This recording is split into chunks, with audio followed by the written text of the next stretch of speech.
Hello and welcome everyone. We're gonna start our painting soon. Hey.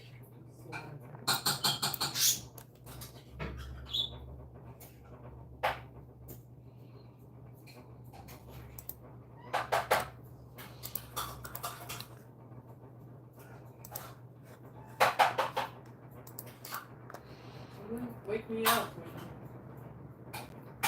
when it's like 30 minutes till the time you wake me. Okay, I mean I'm sure you'll be up at 4. It's 4 o'clock right Okay. Open images. Putting my references together here. Just getting started here in a few moments. Selection, crop image. Crop this image right there. Right there. Right there.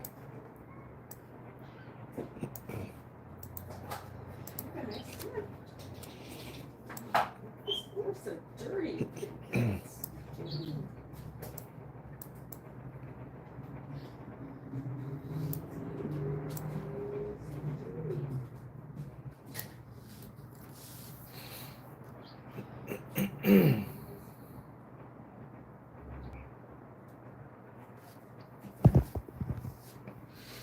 All right, here we go. Gonna get started in here just a moment. Gotta get a new canvas. Get my gloves on. Get my game on. Get my funk on. Get it on. Just getting it on, getting it on. Feel it. That's a good place for your box of canvases to live. I don't know, I'll take care of it soon. Okay.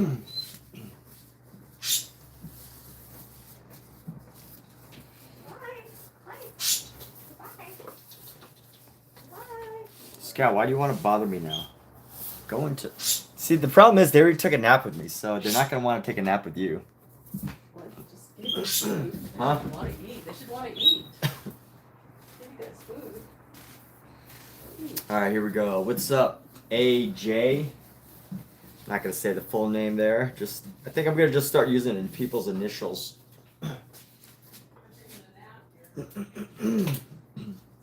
All right, getting things started. So we're gonna do a larger painting today. We're gonna go with our 20 by 30. Honestly, I feel like that's still kind of small. 20 by 30 is still kind of small for me nowadays.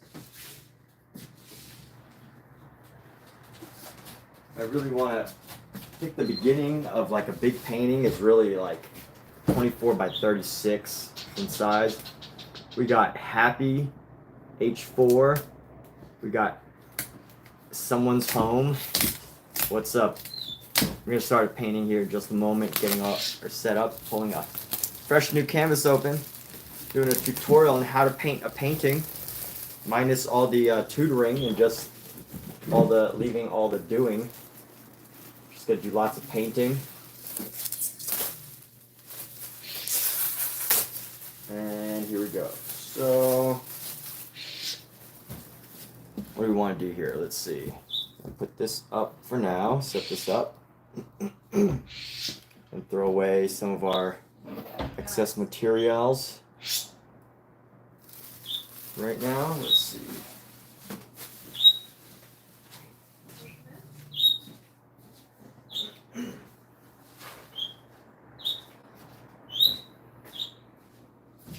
So here, who's here for greatness? Who's here to achieve the unachievable, the attain, the unattainable? Who's here to be amazing? You're all here to be amazing, of course. Let me see my screen display. Let's see, display settings, display, calibrate display color. Let me see.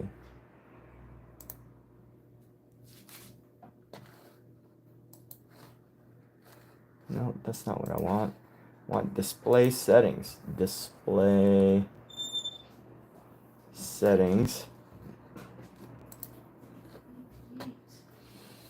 And I want the color, night light off, brightness high. HDR color profile. Color management. Okay.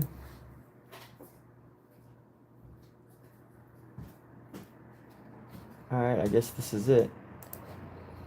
Alright, so here we go. We have this painting that we did yesterday right behind it. We're just gonna leave that here. I love people who like come in a live stream and give me a like, even though I haven't really done much. But there's a promise to do something. There's a promise, and I do promise to make a painting here. But you know, live streaming takes a moment to set up sometimes.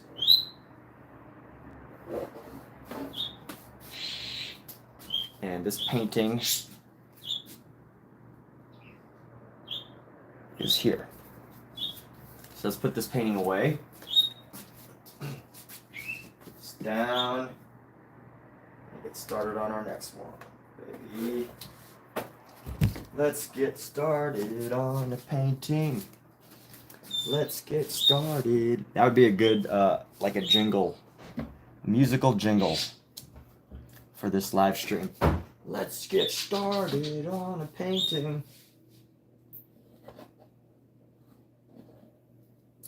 All right, let's see. Lock this in place. I want to lower this just a little bit. One thing that's great is this easel.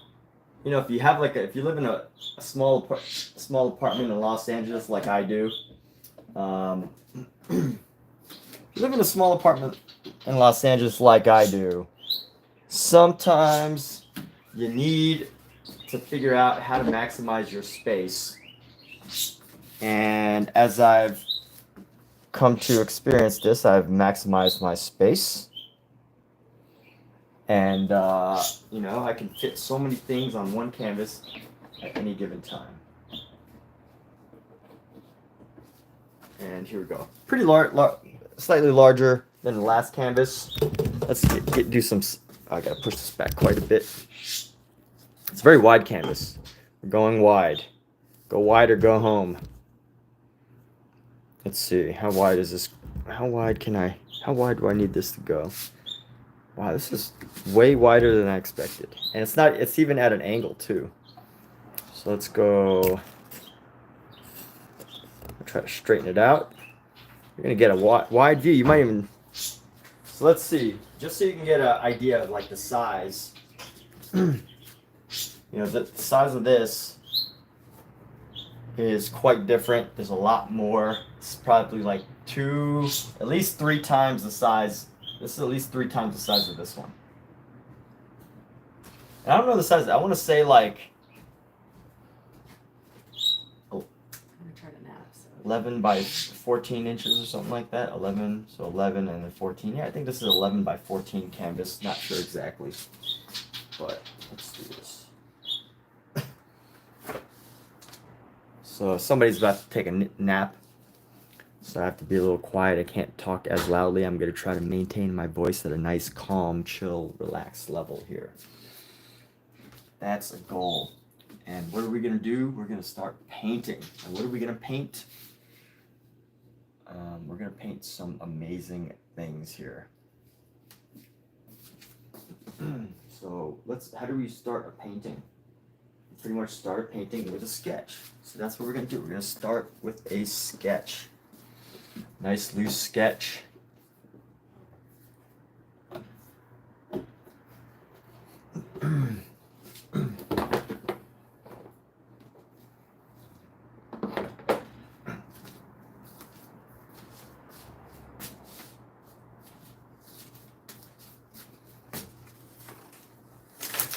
And you know what? I'm gonna try to figure out where I'm gonna have this.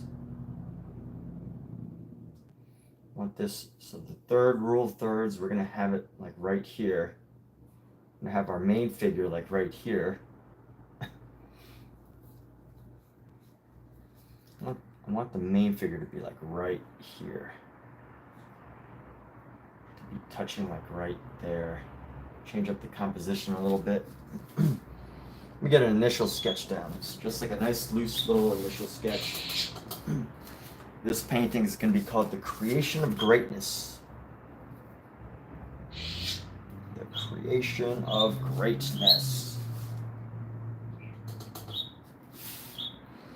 keep my paint nice and loose, nice and wet. You can already see it. I just got to make sure that I can get the size right. So 1/3 of the painting is going to take up like right here, and the majority of it is going to take up like right here.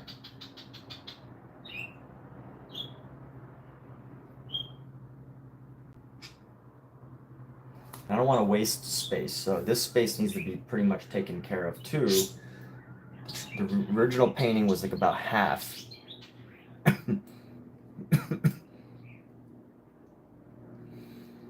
So let me think, like right here is where it's going to take place. Let me mark a couple areas right here, all the way from the top.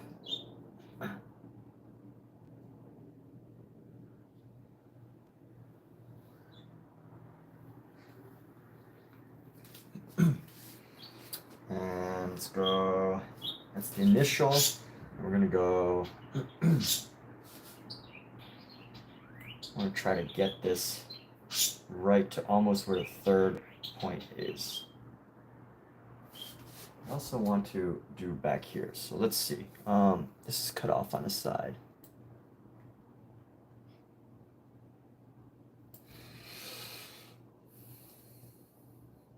Let's maximize our use of this space here. I'm gonna put them up a little bit. I'm gonna go, still thinking composition, trying to figure out the composition here. This is gonna be a little different than the original. Yes, this painting is based on an earlier painting. And the rule of thirds, probably right around here, so I want to put the head to be right around this area. So we're just going to mark the head right around here. And then this arm is going to come out right around here. I might even be able to push this a little bit further back. But let's see. Let's go. I'm going to end it right here. I want the arm, you see, rule of thirds. Probably, I want to come like right around here for our tip of our hand. So let's aim for this to be where our rule of thirds is going.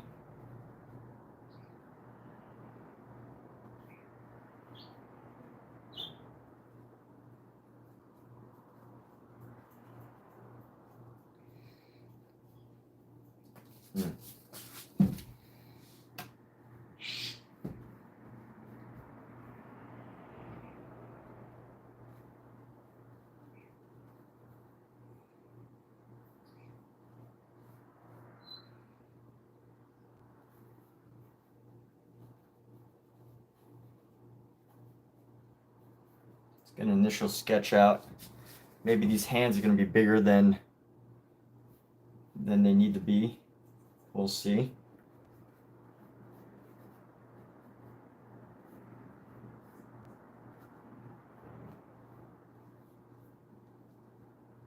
Should be about twice the size of the hand. It's going to come around. We're going to come around. So just doing a nice little sketch. By the time the sketch is over, you'll probably recognize what this painting is we're going to reference. And let's see, we're going to go. This painting proportion is all off, this reference. Let's see how we can do this.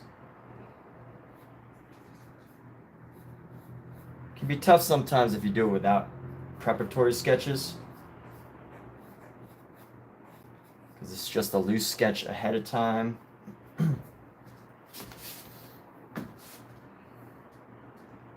So I'll probably take a good portion of that. So let's see. I want to fit this all within this frame right here.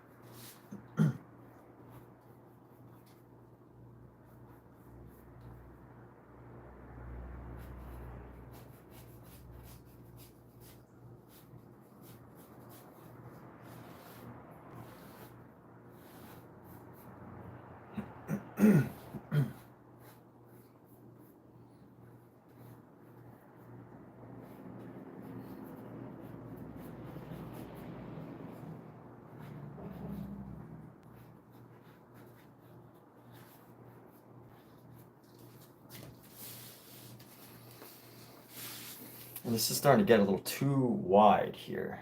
This needs to be much more elegant of a size. I made this a little too big or too low. I need to maximize the space of this piece right here.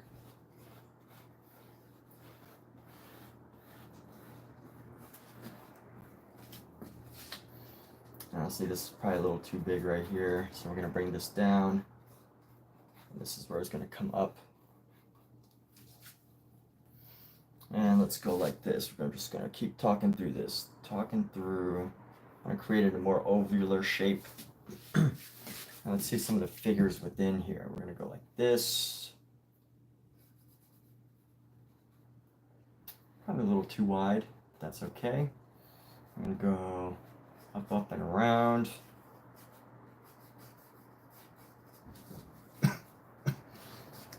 I think I can make the hand smaller, but I don't want to make the body smaller. I want to make the body nice and big.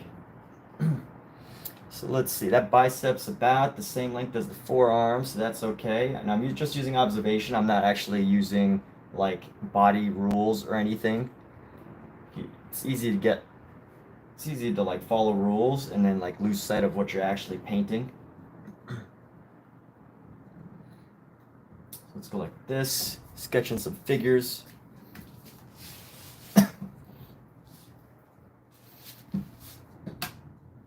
And let's go like this.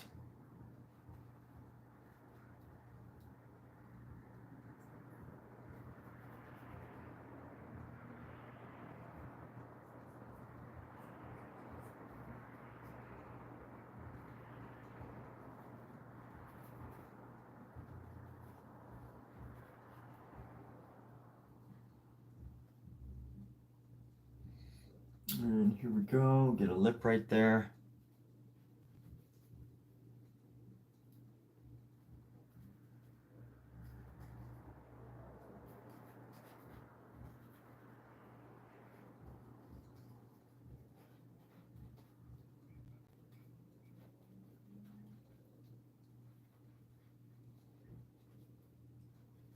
Why am I using a gray? That's a good question. I just picked it. I just needed a nice little color to start my sketch with. I don't get too specific about some of these things. Just need a nice little color just to get started, get my bearing. And ultimately, I always know that at the end of it, if I really need to, so much is adjustable, so much is modifiable. So, you know, it's nothing to be overly concerned about. For me. There are definitely some artists who would be totally concerned, totally specific about what colors they use. And that's great too, either way, right? I mean, they might be very offended by how I would do it, but I'm not offended by how they would do it. Let's just put it that way. Yeah, so the way I do this could be offensive because, to a super artist, they might say, how could you, just loosely sketch something and paint it? You're supposed to be a crafts person and, spend hours and hours drawing and sketching and making it absolutely perfect until everything is right, and then, place it on there. But me doing this loosely, I'm sure somebody would be like, what? It's so loose. How can you do that? You are not a craftsman. You are an amateur. I've had that feedback before, by the way. This is all coming from feedback that I've personally heard, where it's like, artists like, you should definitely do your sketch ahead of time. I could tell that, you don't sketch ahead of time. I'm just sharing my criticisms, by the way, people. These are not meant to be taken too seriously. Internet criticism is not meant to be taken too seriously.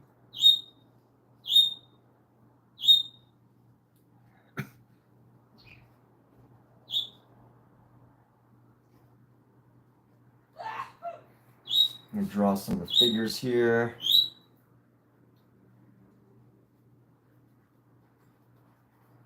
So I want to say that this is about one head length, this torso here. So this torso is actually quite long. I made this torso. Let's see, where's this come from? Ah, right here. Right here. This torso is gotten a little quite long, so we're gonna bring this around just to the shoulder here.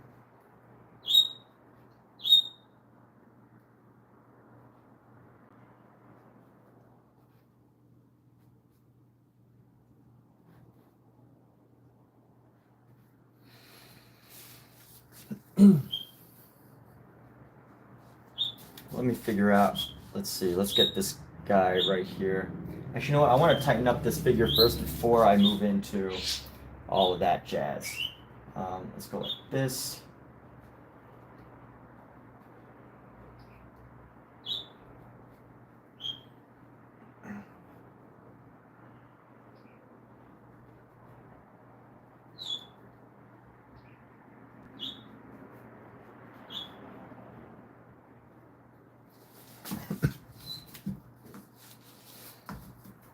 And we're gonna go like this. We got a little baby right here.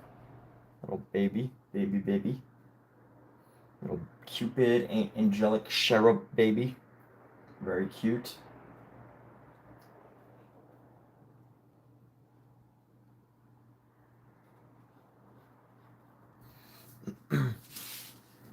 And here we go. We're just gonna keep this sketch going.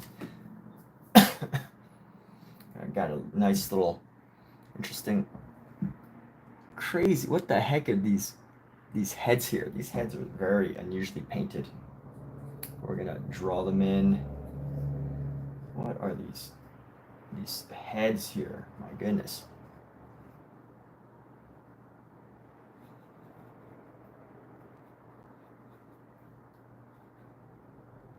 I do not understand what's going on right here.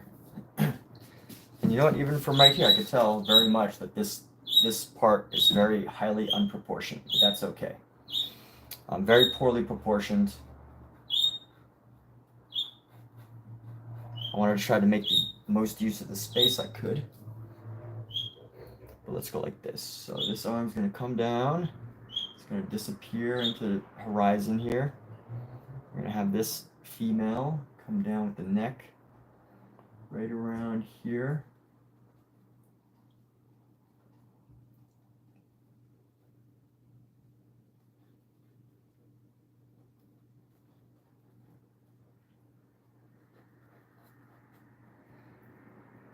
I believe this is Eve, actually. Now that I'm like actually studying this painting, I believe this is Eve. And she's checking out Adam. This is a pretty deep painting when you actually look at the creation the creation painting by Michelangelo. For those of you that are here right now, that's what this is gonna be, but with a twist. And the twist may come sooner or later. You're gonna find out.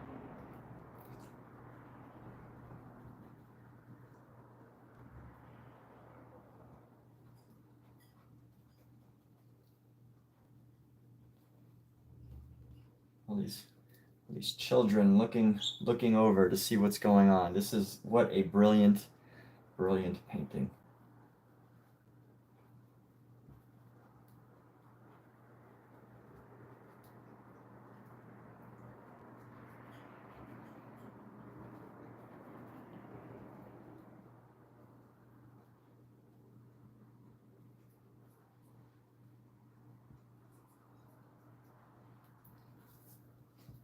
Okay.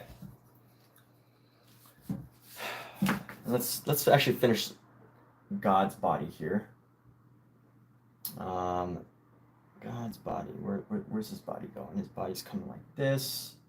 I'm gonna keep it going like this. I'm gonna give it this exaggerated angle. right under here. And then give him a little part of his outfit. I don't know what they call these togas, or I don't know what they actually call these outfits here, but so this is going to come around and we're going to go bring this down.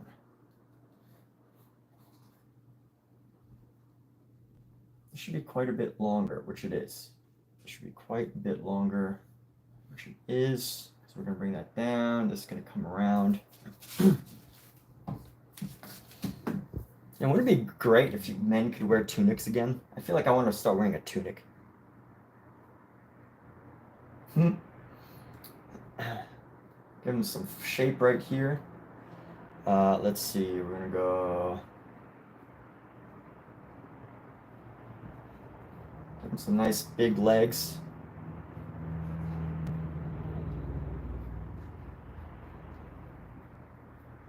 Men didn't have chicken legs back in the day.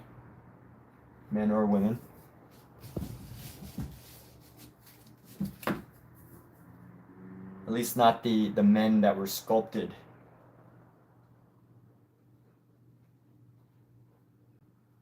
That were used for sculpting matters or fine art matters.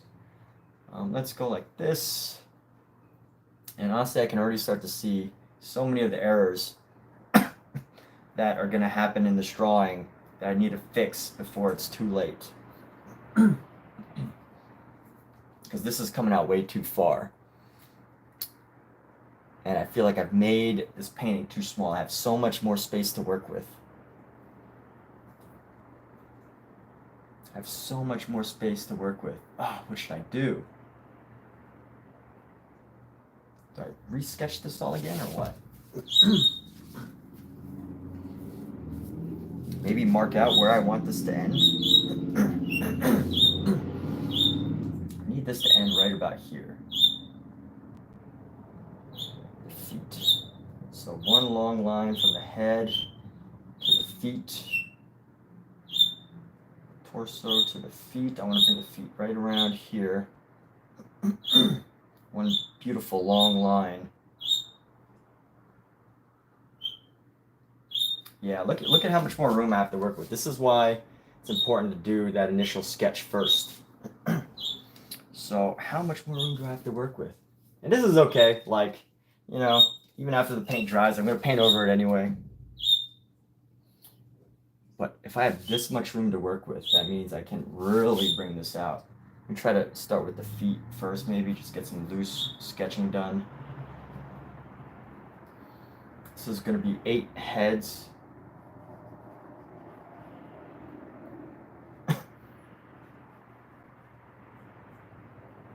These arms are huge anyway, so I can actually go like this. Let's bring this torso, bring this head down a little bit.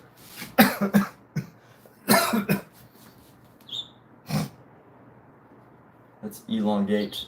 Let's make this head just a little bit bigger. Maybe come down here with the head. Bring the shoulder down.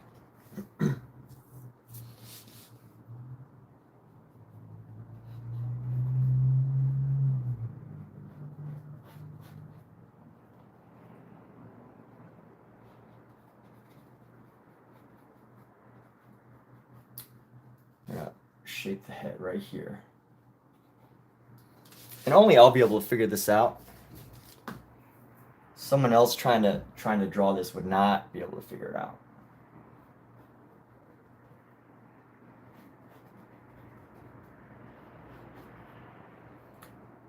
You'd be like, what is this?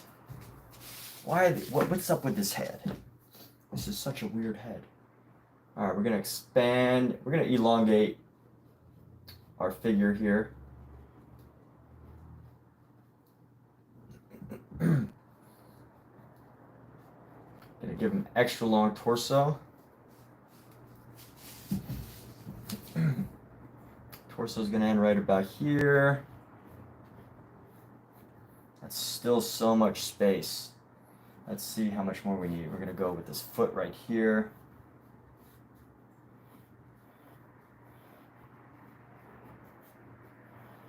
Somewhere in between, we're gonna find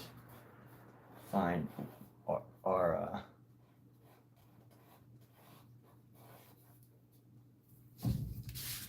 we're gonna find the right size for everything.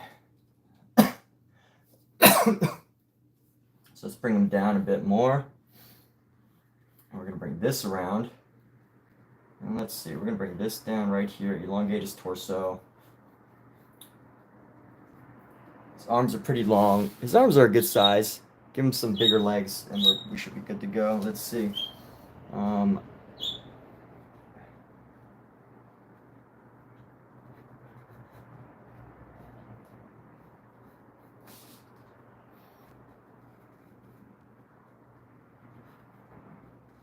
Oh my gosh. I need to even increase the length even further. Well,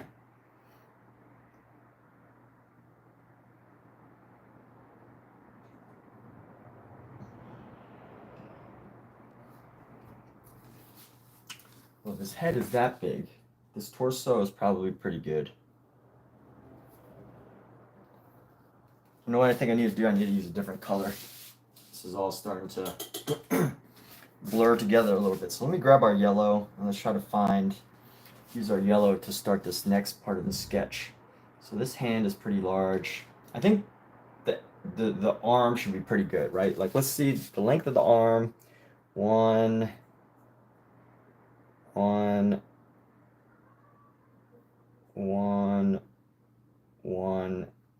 2, 2.5. So if I go 1, 2.5. Yeah, so I think the length overall is pretty good. So let me see. I'm just gonna go one nice long line. So one head, 2 heads, should be right around here. And then since it's at an angle, we do its other head. The other head, probably that length from here to here should be about like right there, right? 3 major sections, marking off the legs here. Marking off the legs. And then, let's elongate this foot. This foot probably just needs to be a bit bigger. Give him some nice big feet.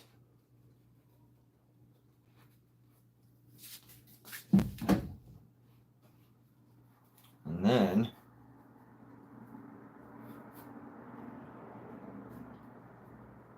I go even bigger. Let's go even bigger here. I'm gonna go just a bit further. I'm gonna push this just a little bit further. You can see all my construction lines. All right, and then we're gonna come down. Let's go down. I want this to be nice and big. This needs to be like long. Here we go, long.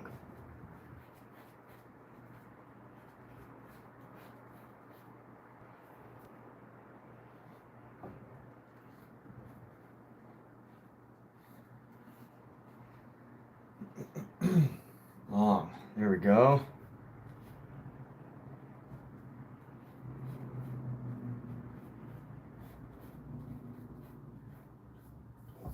Getting close, getting closer and closer.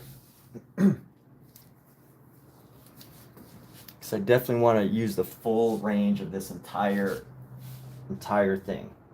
So if I go like this, I'm gonna need perhaps this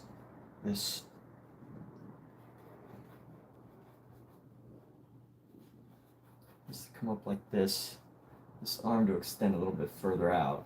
Some of these bodies are like too in the way. Let's give it more width. Give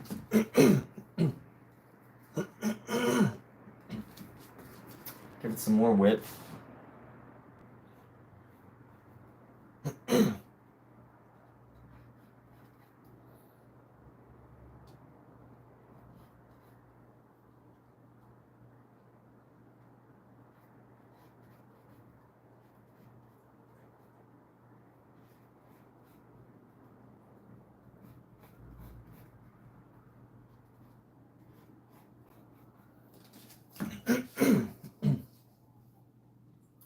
I'm gonna actually absolutely butcher this if I make this if I keep trying to fix this too much. So I have to, at this point, I just have to decide that I'm gonna go a little bit smaller, but not quite.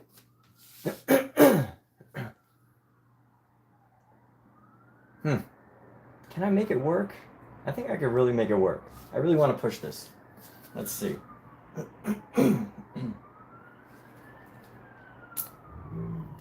This whole thing is going to be painted by the time I get this.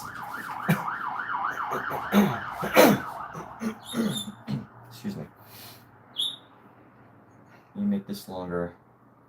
Just get this, just push up a little bit further. I could go just a little bit further. He's gonna come down. His body's gonna come down just a bit further, like right here.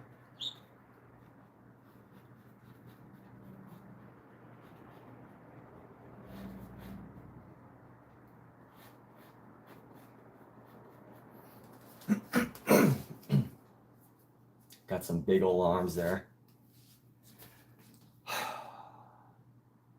Right here.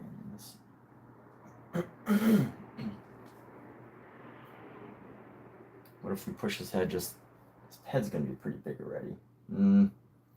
All right, we're gonna go like this. Just one more attempt. We're gonna come down and around. One more attempt, just to get a little bit more length out of his legs. A little bit more length out of his leg. His leg's gonna come up. We're just gonna get a little bit more from there. And give a little bit of a calf. Come up. And then like that. And then this is gonna come out. It's gonna come out pretty flat. Gonna come around and come in. Give it the calf that he deserves.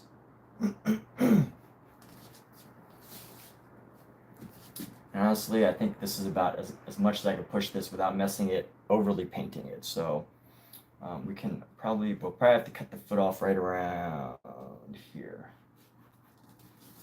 Cut the foot off right around there. Let me see, how do we do this other leg? This other leg is gonna come around. It's gonna come around.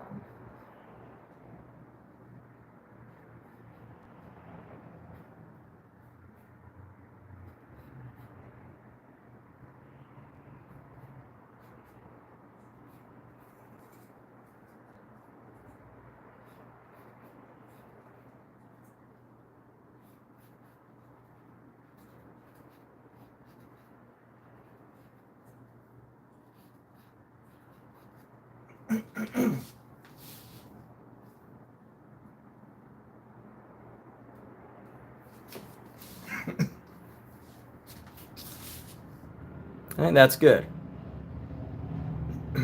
Yes, this is the creation of Adam by Michelangelo. Michelangelo's version.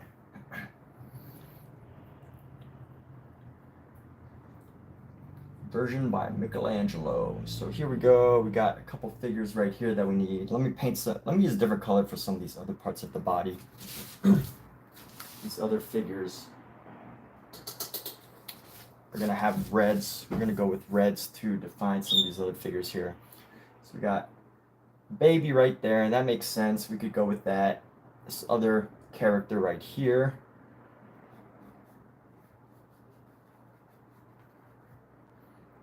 And this other head is gonna be right in the torso here. He's gonna be all up in his thighs because this is like a child.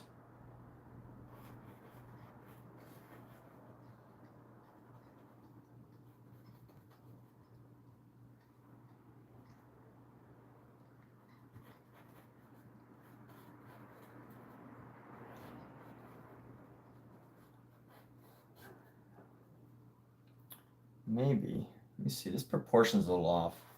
I'm gonna go around like this. And let's go around like here. This figure right here. Let's make him a little bigger on the inside here. And give his arm.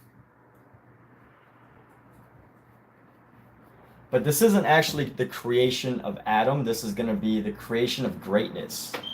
So there's going to be a little bit of a twist here. That's going to, give it a little modern spin on everything.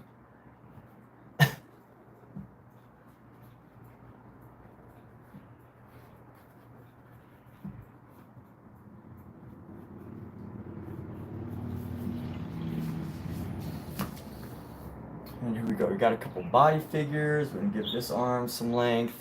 This needs to be this arm.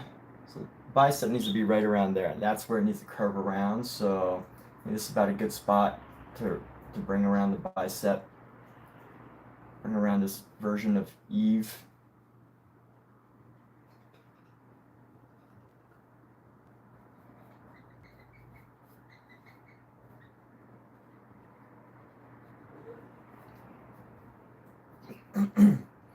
Michael knows everything.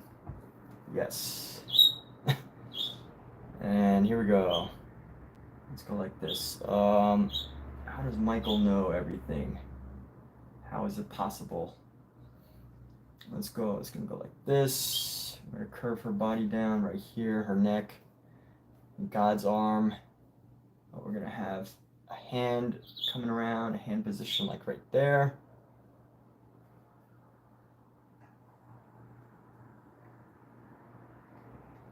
And the arm just casually chilling here.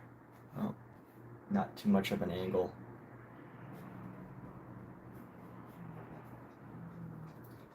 And then here we go.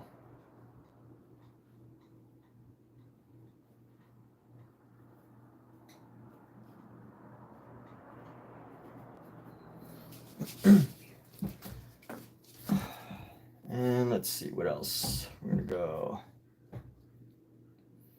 like this. Her arm's gonna come underneath. And it's gonna also go. He's got some big arms, the fingers as big as her as big as her arm.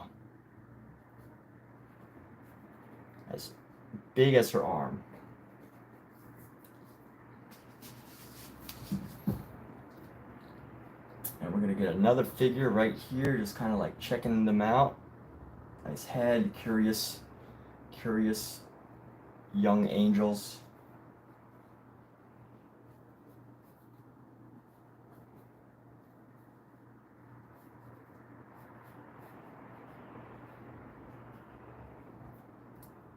Got some more hands, and then some more heads right here. Another really red head. This little baby was unfinished. This kid's head was definitely unfinished.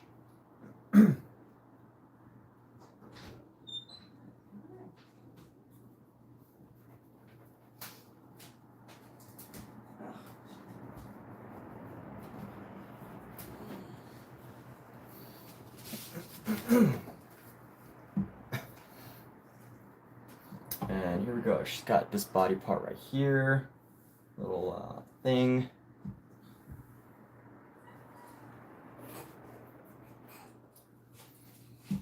There we go. Let's give a little body to this baby.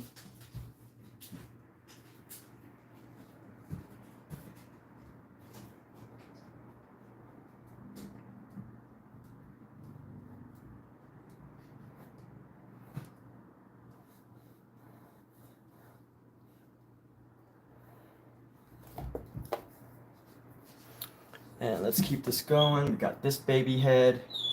Gonna bring down his torso.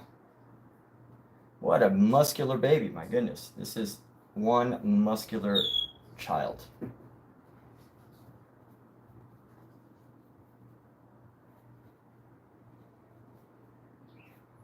Yeah, I made his legs way too long. All these figures are not gonna fit properly.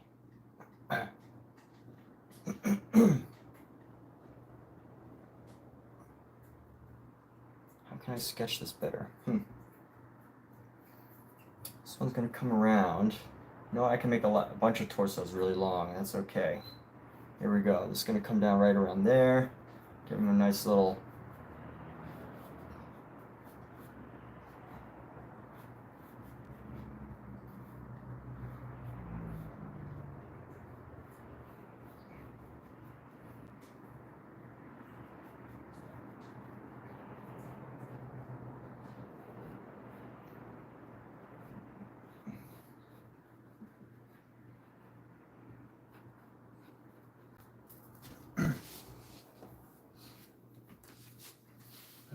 The only other figure is this guy.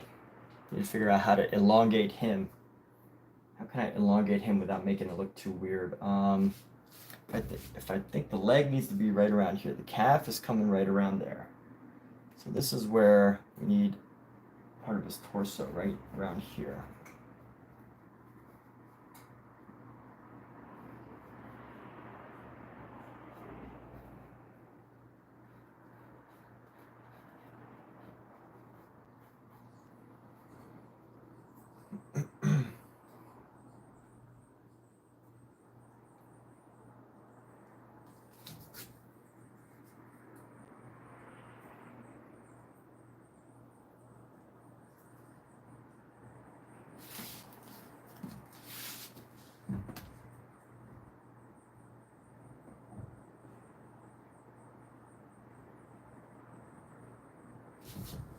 Where's the hand? This is the hand right here. Okay, here's what I gotta do.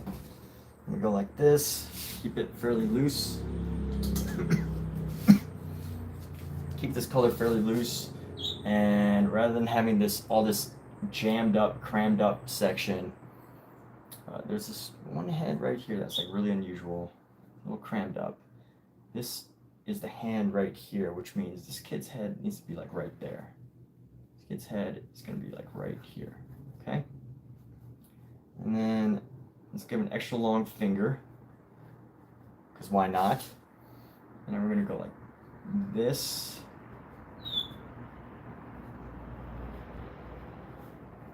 It's gonna be the biggest head. And we're just gonna go bring this down, like right here, a little head right there. Come across. Down, come over.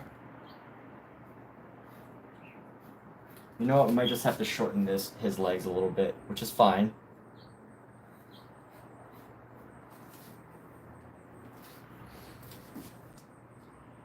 All right, and then the only way,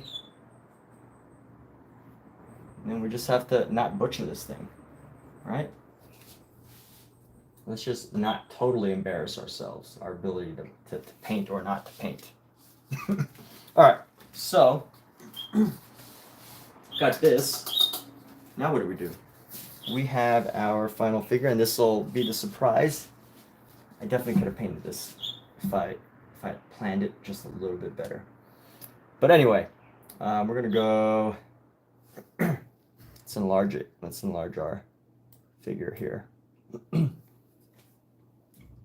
We're gonna go like this.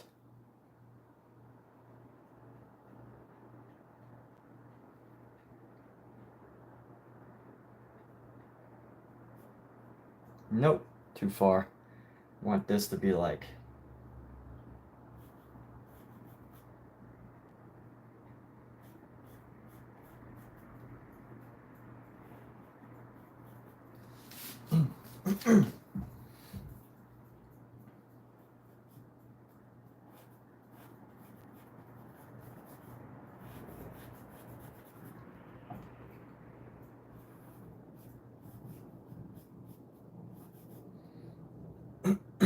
let me see. So the proportion of this arm ratio is going to be 1, 2. So whatever the length of this arm is going to be is what we actually can get the whole body to be. So we've got plenty of space to work with here. We're going to go full body. Length of the arm. Going to come down right here.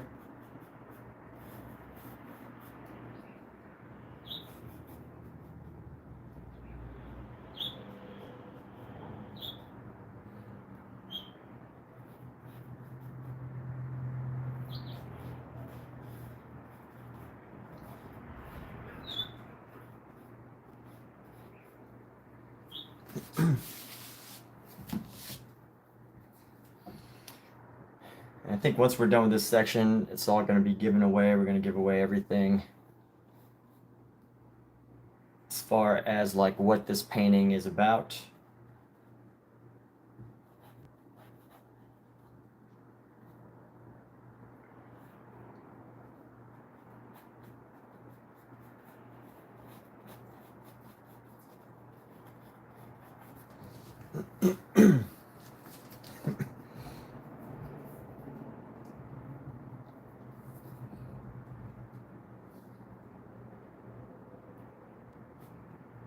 Michael Jordan. Yes, that's right. This painting is about Michael Jordan.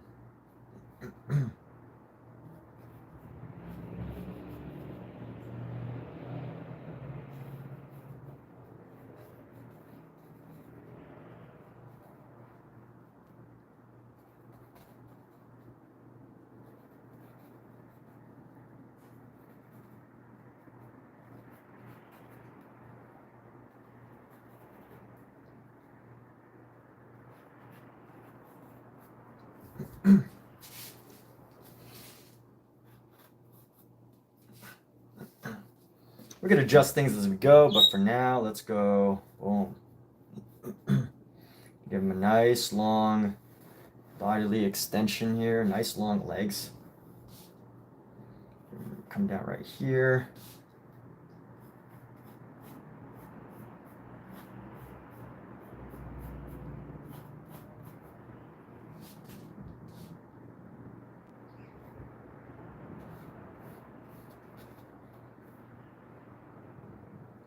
This should probably be about as long as his torso.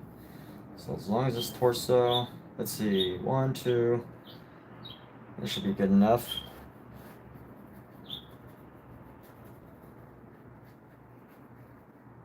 Nice big foot.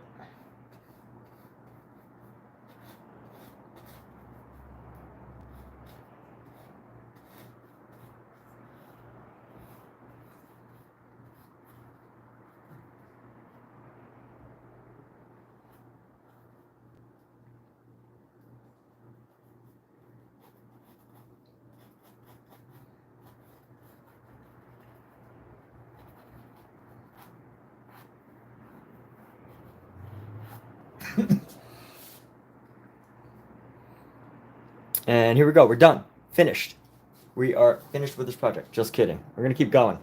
I'm kind of annoyed because I still have so much more room and space to work with as far as this figure goes. But maybe, you know, not going to the edges is something I need to work on.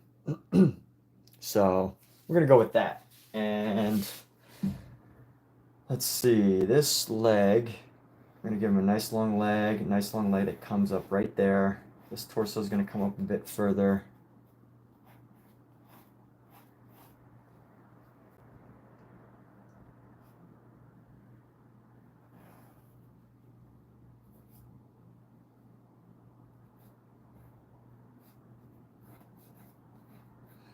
All right, let's see about... I think this part will be pretty easy painting on this. But let's go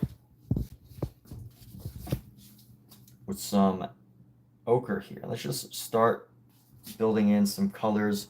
I'm going to go with some ochres. We're painting wet on wet. So because we're doing that, we have an opportunity to you know, work on top of wet paint, which means I have to think a little differently.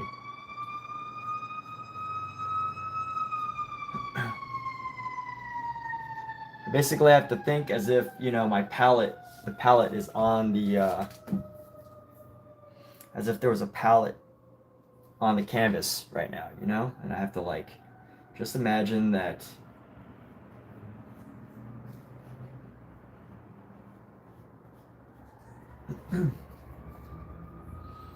just imagine that the paint is still wet and I'm trying to mix whatever color I want to see. That's the color I have to be cognizant of when I'm mixing, bringing the paint down here.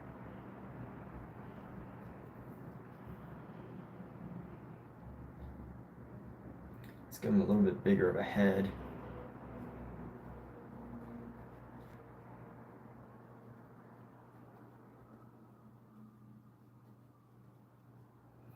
If you don't recognize this, I don't believe you, because if you're on the internet, that means you're not living under a rock. But if you are living under a rock, I suggest you go out and, you know, maybe smell some fresh air. Get some fresh air, baby. Fresh air is good for you. It makes you happy.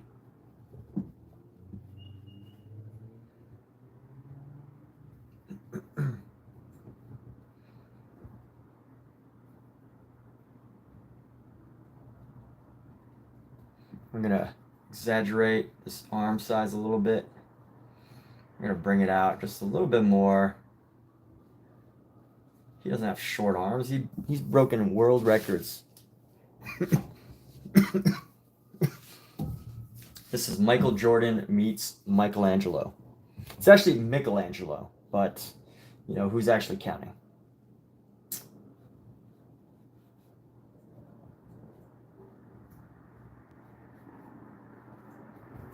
We're gonna bring in some, add in our yellow ochre. and some pink. Try to make this little pink around here. Give him some nice pink palms.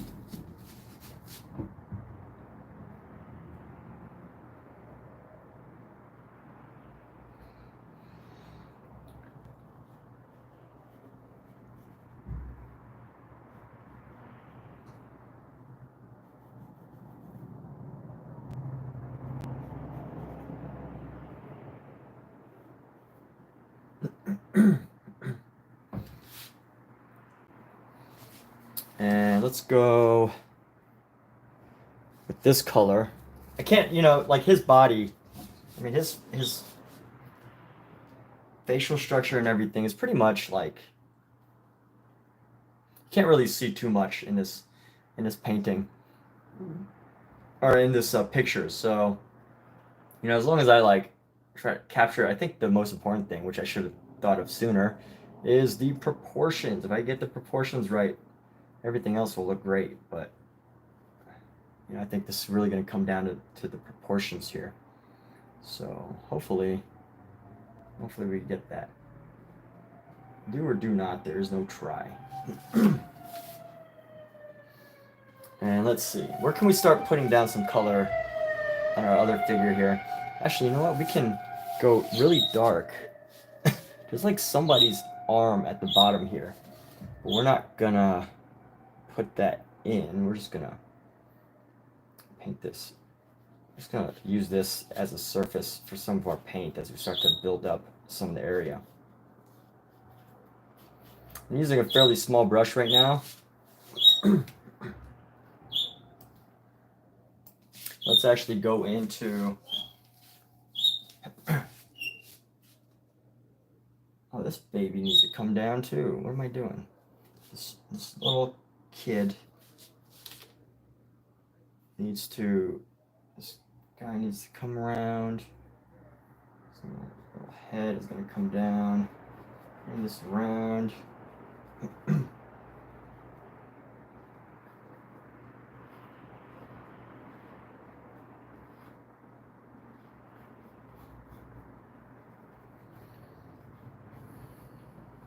He's got another leg that comes down. And there's a scarf that comes blowing in the wind.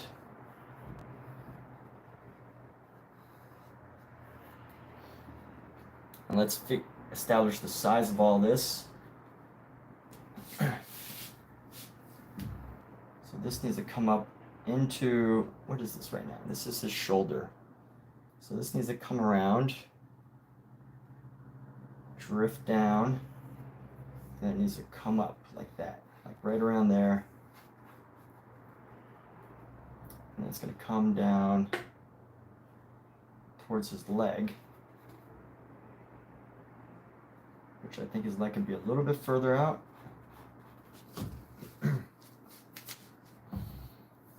then we're going to come down.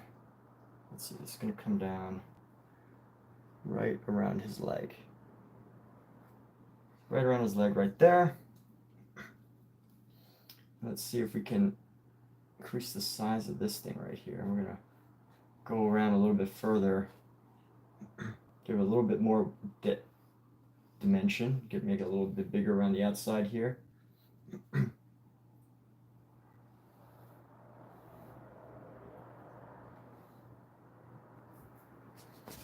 It's gonna come down, so her head is a little too high. That's okay. We're gonna figure this out. Let's go right around the head and boom. Right around there should be good. And it's gonna twist around right around this one's head. And then boom. And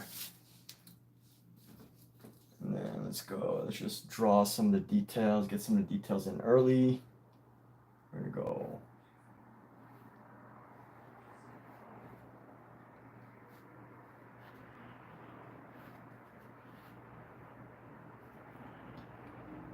What's this? That's the kid's leg.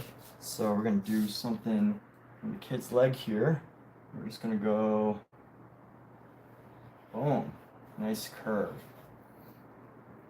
And then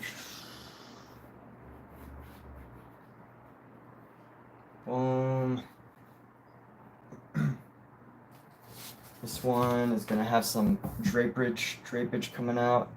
Can't stand painting fabric, but this is gonna test my patience. All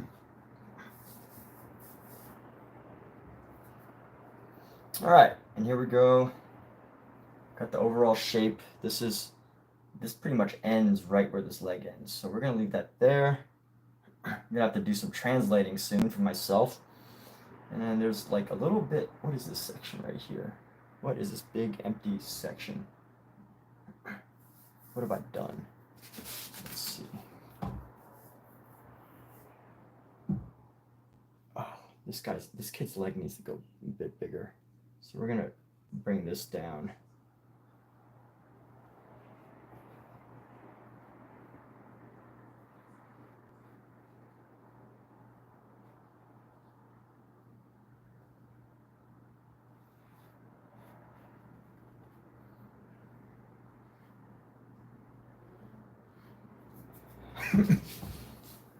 Maybe elongate his head a little bit more. Make his head a little bigger. This arm.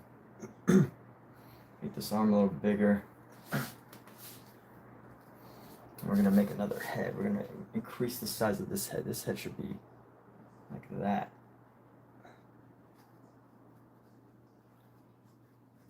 Constant state of modification. And then let's see. Okay, that's that.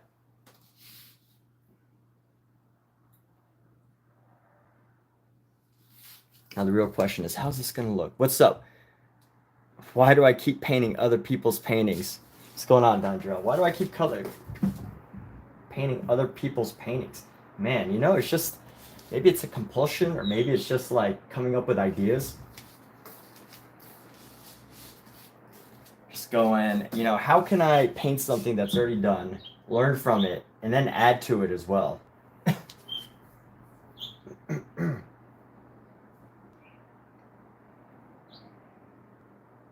Compulsion. Feel the urge too. Why not? Why not paint other people's paintings?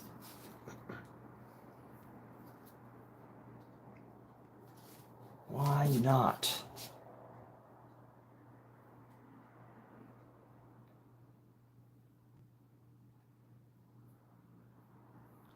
And sometimes it's like just personal challenge, you know, like I could just, well, I guess maybe it might even be laziness too. You know, like I don't want to actually go sit around in a park somewhere and sketch out everything and then bring it home and then try to compose it into like this beautiful, compelling story. You know, you could say that's laziness. Like this is already made. I can just kind of put in my own twist to it, however that means, whatever that means. Yeah, you'd say either laziness or challenge, right? Laziness or challenge, because this has so many figures in it. I like the challenge of pushing myself to constantly add more and more figures, even if I don't have to compose it myself.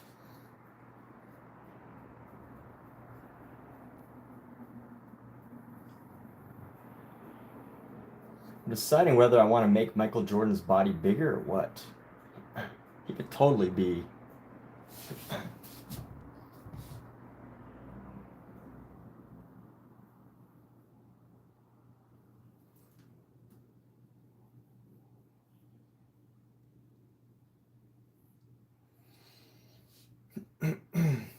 be massive. All right, so here we go. I'm gonna be done with this small brush here. Get done with this small brush here. Let's go.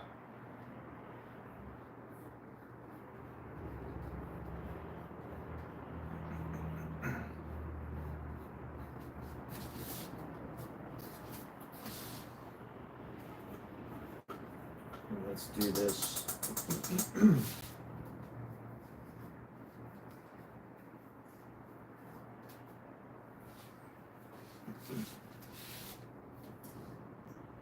But actually, I haven't actually painted someone else's painting in a while. I've only been doing other people's I've been doing screen caps of movies.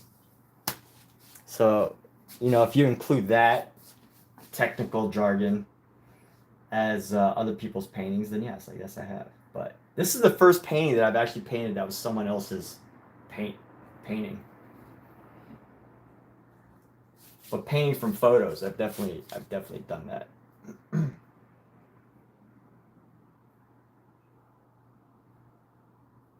All right, time for the busy work. Let's find. Ooh, woohoo! Right now is a good time to use our Mark Maggiore brush that I got the other day. Mark Maggiore. So this is actually from Rosemary Co. Evergreen Long Filbert, but this is part of the Mark Maggiore set. And let's find. I need like a really light pink for the clothes here. So let me go with that. Let's grab our white or our pink. You know what? I should grab our white and then brought it into our pink.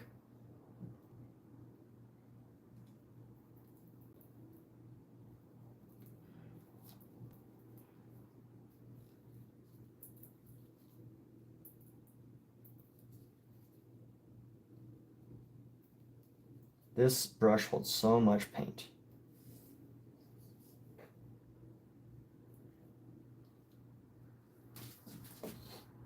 All right, let's see. Let's go.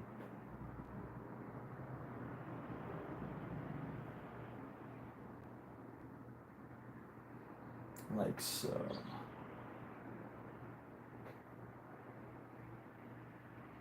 Actually, you know what? This should be much longer.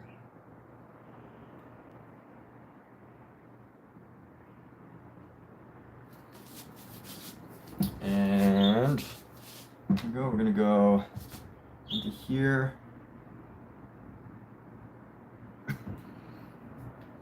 And there we go. Come around like so.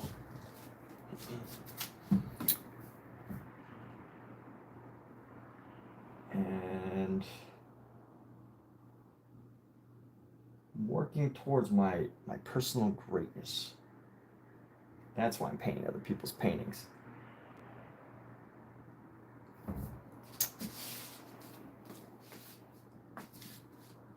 Okay. Let's see. So let's go like this. We're gonna go. Oh my goodness. My goodness. I'm just looking at this and I'm like overwhelmed. Overwhelmed by the fabric.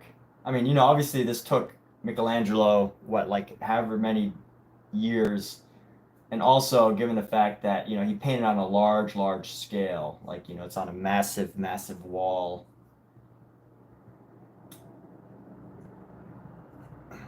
Massive wall commission here.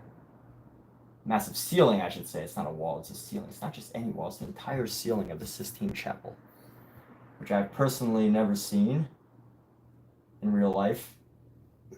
But maybe one day it will come to fruition.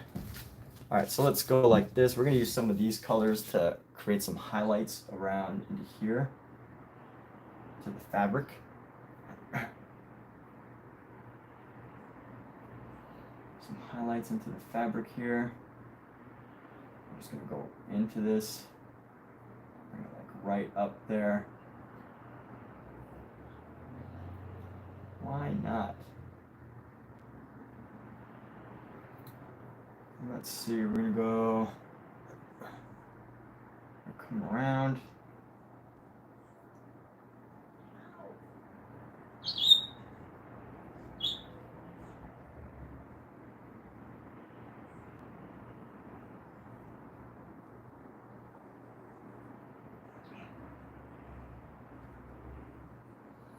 And here we go. Just painting some highlights here.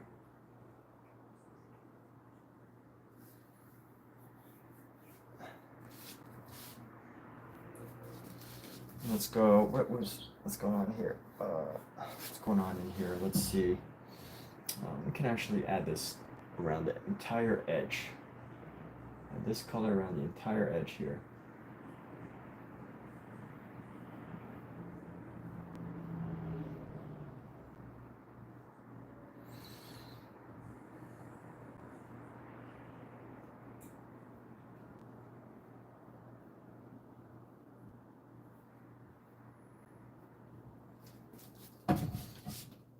Let's go. Boom.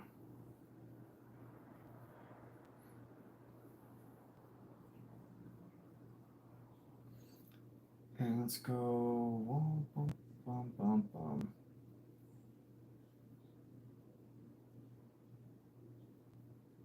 Oh, that's why this looks weird. Okay. This needs to come like right here.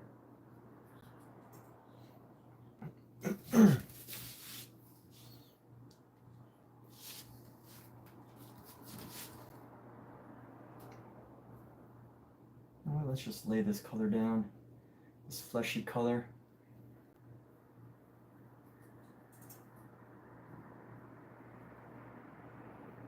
Just block in the shapes here instead of trying too hard to match, get matchy-matchy.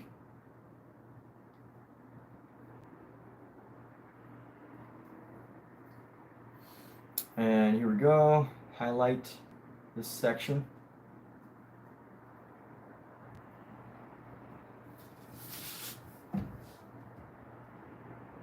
And honestly, you know what? So I believe that when the Sistine Chapel was painted, that it was painted in fresco. Alexa, was the Sistine Chapel the Michelangelo painting done in fresco? Yes.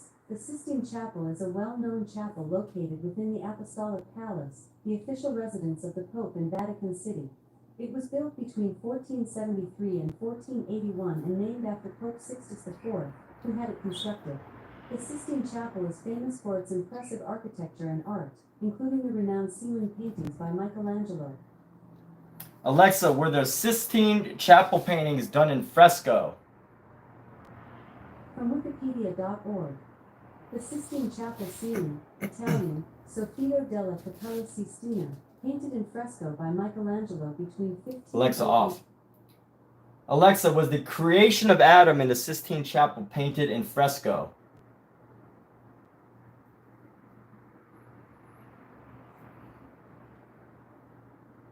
Alexa, you've abandoned me. I'm not quite sure how to help you with that. All right, whatever, Alexa. What do you do when Alexa abandons you? Who do you call? Jeff Bezos.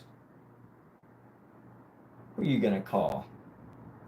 Jeff Bezos. All right. You think Jeff Bezos uses Alexa on very often, or do you think he's a Google Cortana user?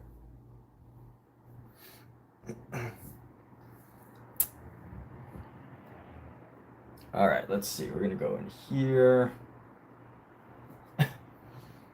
and can we use some of these deeper reds here? I've got so much paint on this. I've messed up.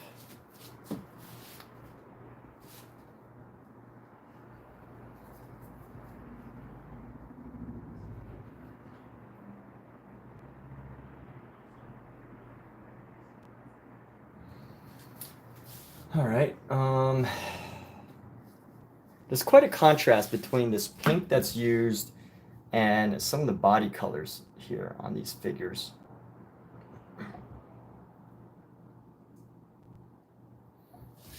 So the thing about fresco, from my understanding, I've never painted a fresco. I've never even watched the action of painting a fresco.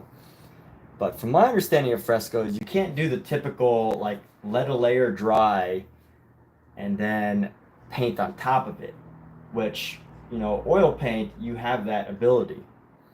But if you're painting in fresco, from my understanding, again, I've only read this like once, so this is just my interpretation of what I read. I don't know how Michelangelo did it, And I'm not trying to do it like him, obviously, because this is not a fresco.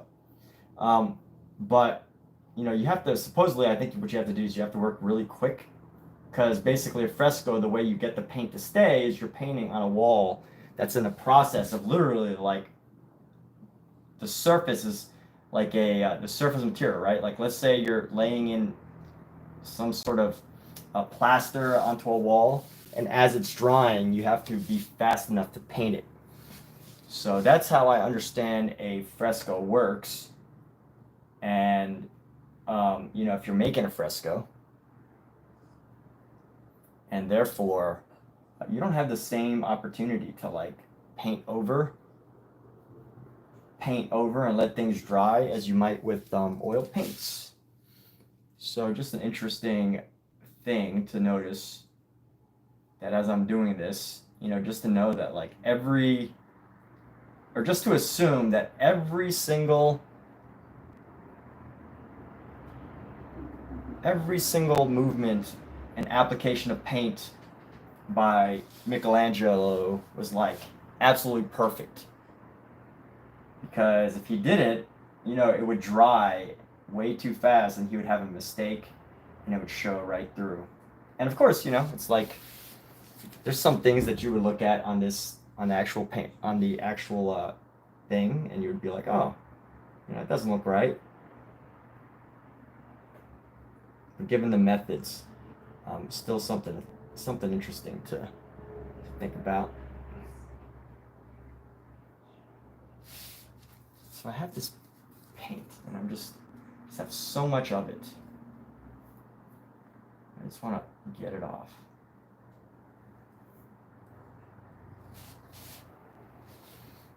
And here we go.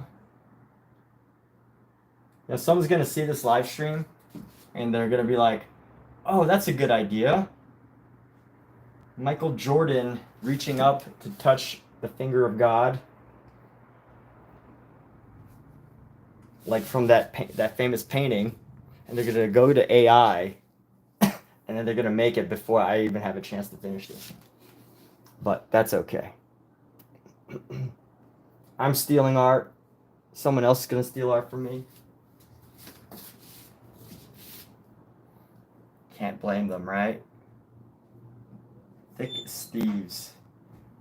You blame somebody for doing something that you're doing? Although I will say the combination of these two ideas, I wouldn't be the first one to come up with it, but I did look it up to see if someone has done this already. And as far as I know, no one has actually put in the time or effort to actually paint something like this. They might use like a digital drawing or a graphic or like a collage. But as far as I know, no one that has ever posted on the internet has ever done a painting like this. Specifically, Michael Jordan reaching out to touch the hand of God. And I call this painting the creation of greatness. Borrowing techniques. You know what? I don't care about euphemisms. I'll use the real term, steal. I steal. I'm a thief. I'm an art thief. Steal ideas and combine them to make them better.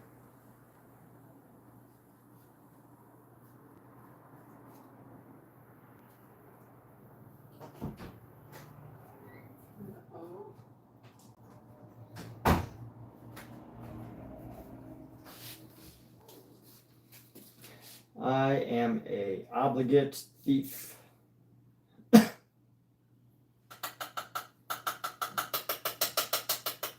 look, at least I'm combining them in a unique way, right? And first of all, like this painting, it's in a public domain. Nobody has the rights to this painting. I mean, obviously the original idea is in the Sistine Chapel, and nobody can really take that. But, you know, it's one of those things. It's in a public domain. You can call it what you like. I agree, though. The right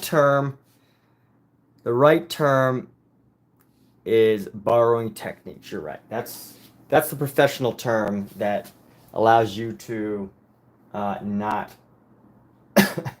have people call you a thief. You don't want people to call you a thief, call it borrowing.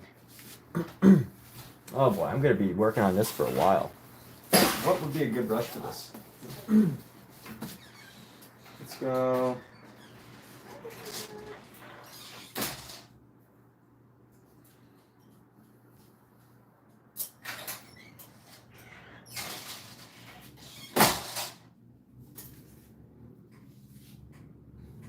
You need a big brush, but not too big. You didn't eat those? This one comes in pretty handy. Why are you eating those?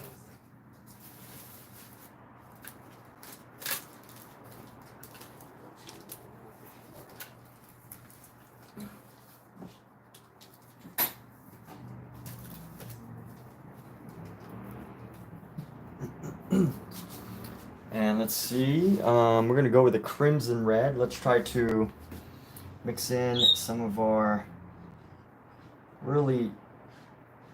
burnt sienna. We're gonna try to get some really dark crimson-y red, or dark red, I should say. I'm just gonna go into here. Okay, I'm going out. Going out? All right. See you soon, babe. She's going to partay. Yeah. Partay without me. I'm not taking this garbage. Yeah, well, just let me finish Can't painting. even lift it. Huh? Can't even lift it. Well, I did. I know, but it's still here in the kitchen. Okay.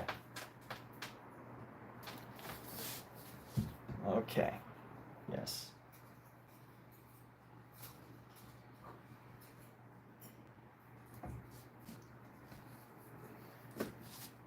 Actually, I'm gonna grab some more burnt sienna. You know what would have been a smart thing to do? A smart thing to do is, if I really wanted to match these colors, I literally should have just like looked it up. Closest post office. I should have just like looked it up, because you know, back in the day they were really limited on what colors they could achieve. So therefore, the types of colors I'm going to be using are going to be a little different. But if I just research, you know, I might learn that they might only have used like 5 different colors, right? Like some red, a little bit of white, yellow ochre, and maybe some form of like a light blue. And then I wouldn't have to like be sitting here guessing at these colors. Would have made this work much, much easier. But you know what? I like to make my life difficult. You know, there probably are some people that are like that. You know, people that like to make their lives difficult. They thrive on challenge, even when there doesn't need to be, right? Like you know, traffic's going well, and you know, someone that just needs to like drive really, really, really horribly, because it's like not only fun, but like, you know, maybe gives them a challenge. I don't know.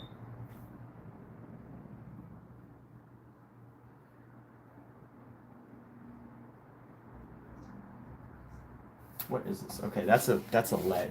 So I'm going to here. I'm going to separate some of this here.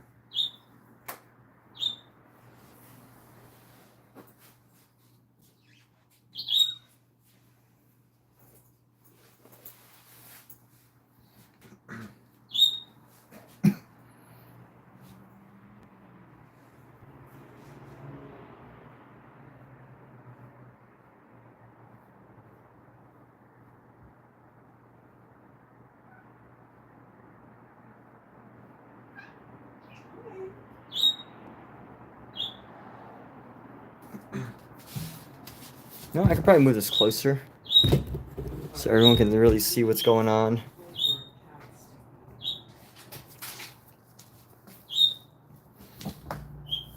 And I'm probably just going to stick with this sienna color here, because it's getting us exactly what we need.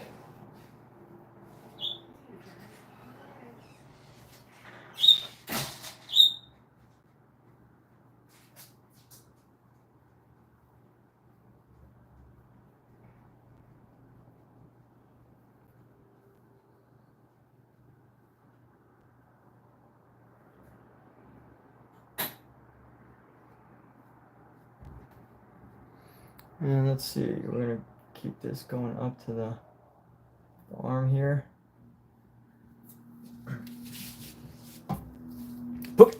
Pookie. Hey, you cannot be here. Pook. Pook. Oh. Pookie. Feels so bad having to kick her off the table.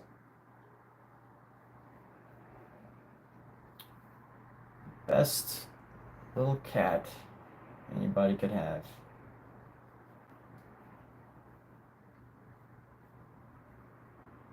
And it'd be fine for her to join me, except, you know, when you work with oil paint, just you know, cats and oil paint don't go together because they clean their own fur by licking it, and they could run anywhere, right? Dogs can't climb. Dogs can't climb. Cats can.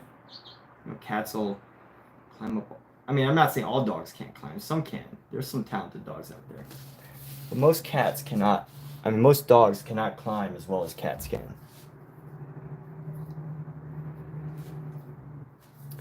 I've seen pit bulls climb trees on YouTube. Never in real life, but on YouTube, definitely.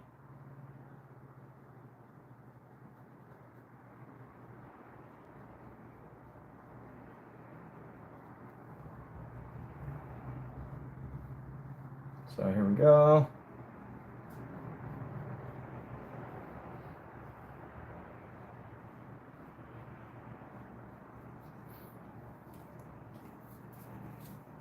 Michael Jordan.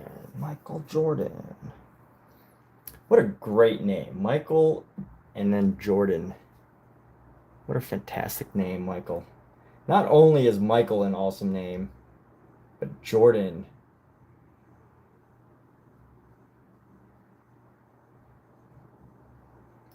The Jordans are here. The Jordans are here.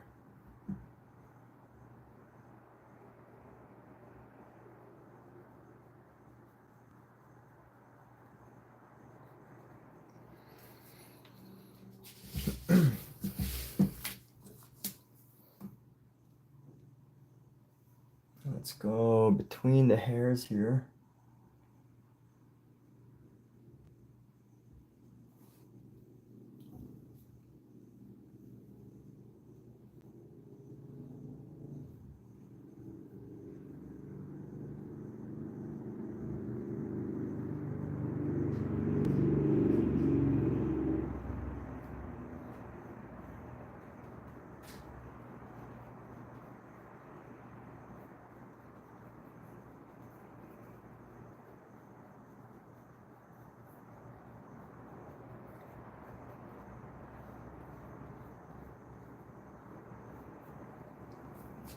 And let's go like this. Let's bring this around. And here we go. Boom.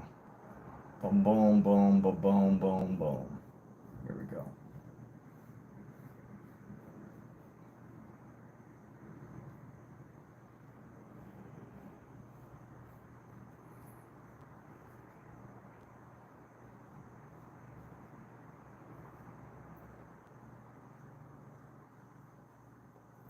This is going to come around like so.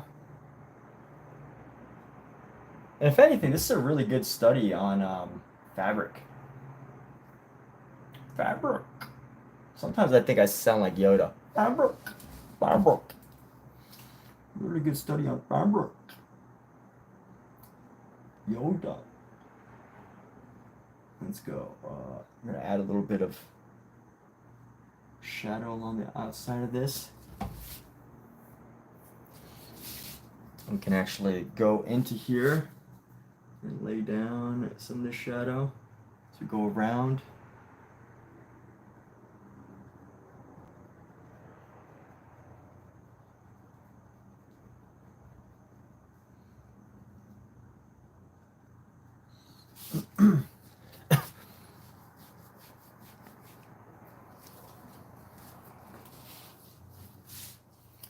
And there's just so much space here. It's not good.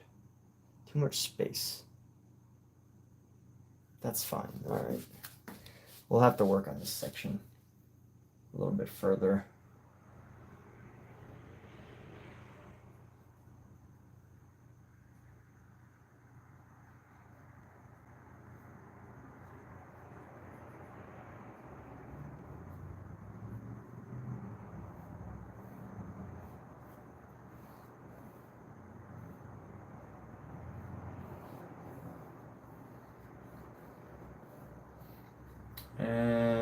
Here we go.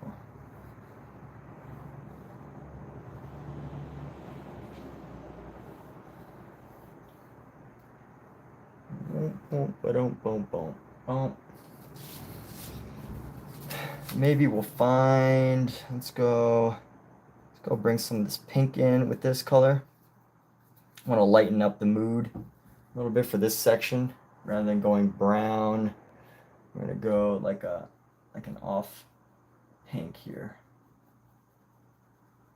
Rather than going totally burnt sienna, we're gonna go like a pink burnt sienna.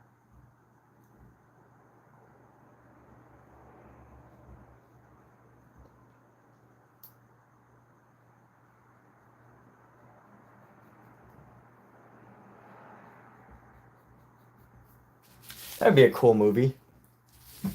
Well, I'm sure it's already been made, but like a reenacted documentary, literally of just Michelangelo painting.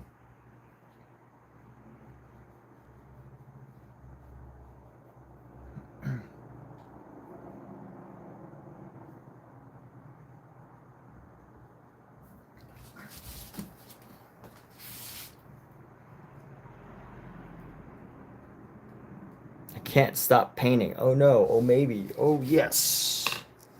Can't stop. Won't stop. Can't stop. Won't stop. Never gonna stop.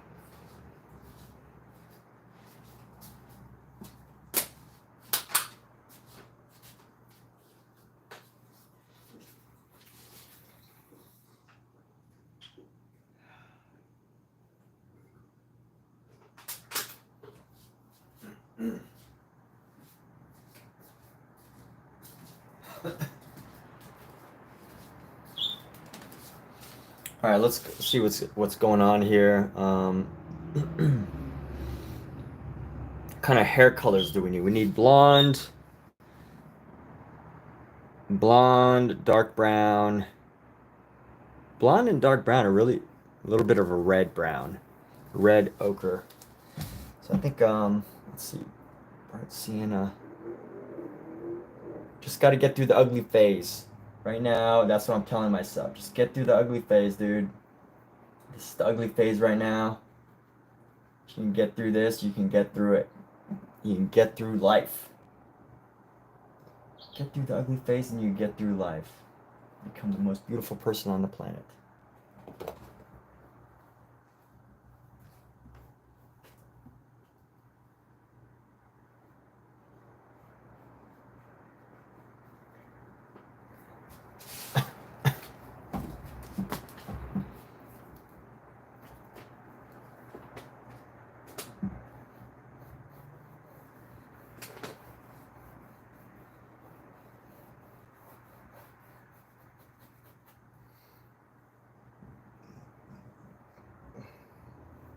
I think this is coming out a little too far, so might just have to reduce this a little bit. Honestly, I could have, if I had just reduced this from the beginning, it would have been totally great. If I had just done that from the very beginning, I would have the perfect ratio. Like I did the perfect ratio body. Honestly, I really did. If I had just cut this off from the beginning, I would have had the God with the perfect ratios and proportions. But my dummy butt head was trying to, because I sketched this and I was like, oh, well, maybe what I should do is extend the body to fit this, when what I should have done is reduce this to fit the body. And I did it perfectly fine proportions, but I was trying too hard to do this. So anyways, if I have to fix this, I know what I need to do is cut off a little bit of this and probably just paint over it. I would definitely not make a great fresco painter, because fresco painters need to get it right on the first try, because literally the wall is drying as you're painting.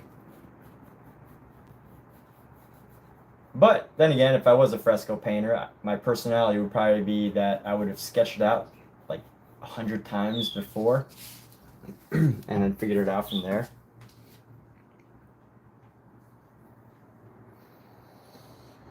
But let's see. All right, enough about me. What's everyone else up to? Raya, what sort of wisdom do you have for us? Anything today? So you making some very fun dancing videos, getting into the trending, amazing trending reels, going viral with Raya. That's a business. Brian Keith, what? No gray hair, age discrimination, maybe balding head. Oh yeah, baby. Oh, there's gonna be some balding. There's a little baby in this corner that's gonna be bald. A little bald baby. Bald little baby. All right, let's tackle some of these other challenging areas. We got to go into the body. And I want to do that with some of this pink. So let's go with this pink here. Let me clean off my brush. I have this bad habit of not cleaning off my brush when I need to and just hoping that I can mix the right color. Which usually I can mix the right color, but then the brush ultimately eventually reduces the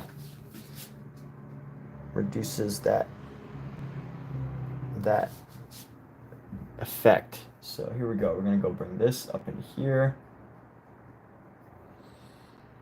and we're gonna go boom right there. Get that bicep. Boom.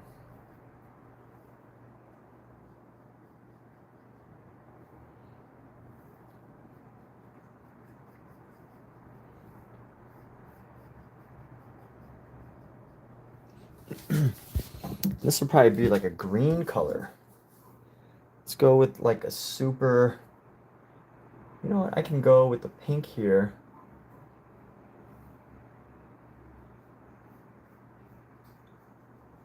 And then we'll bring in our green after. Like a little bit, let's add in our green, just a little hint of green, a little dark shade of green. No, that's a little too bright, but too bright. Try to blend it in with some darker shade, a darker value. That value is a little too light.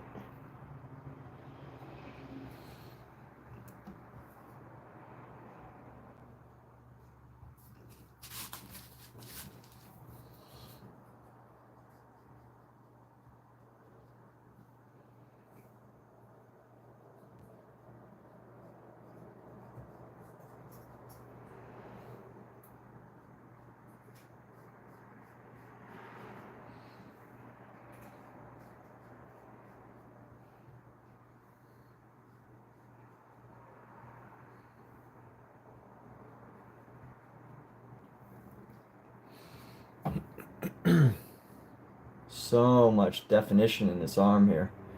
Oh my goodness, it's amazing. It's just absolutely brilliant. That's one thing about classical painters, is their attention to muscular detail is pretty amazing. Not that this is surprising to me, but it's just one of those things, you know?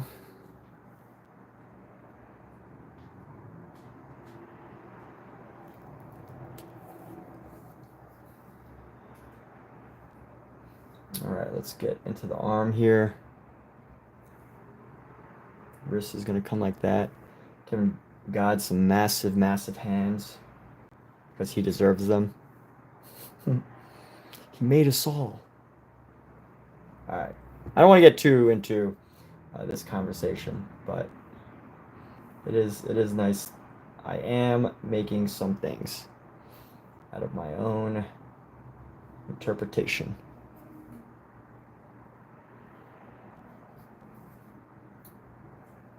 So here we go. We got a thumb. I can already tell that we might have some issues. I'm giving this hand a massive hand.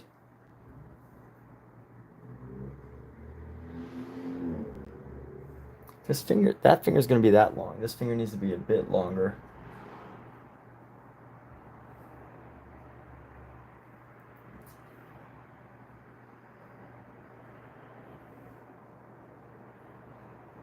A little bit thicker on that finger, and then like right that.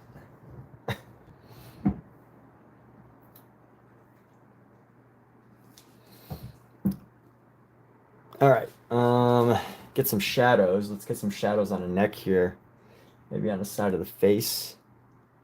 No, I could probably use this color to create some of the hair. Let's do the outside of the hair.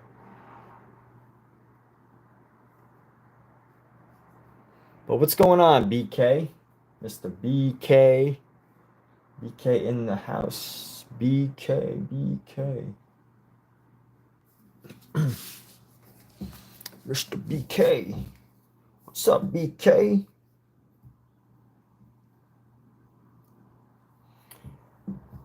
All right. And then we're going to go down and around, down and around. Here we go.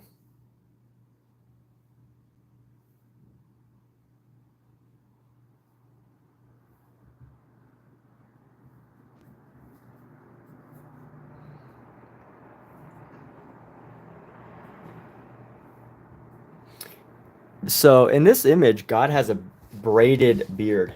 I never noticed that, but his beard is braided. I don't know if anybody knows that about the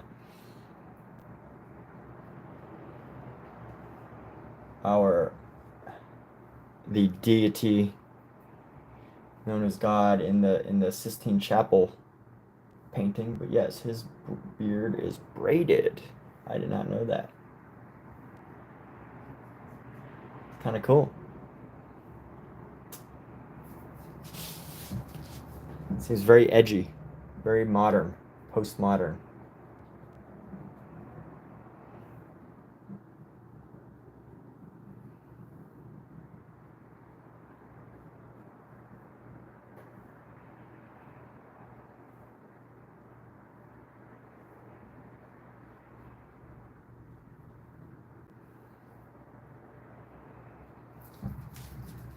Okay, got this.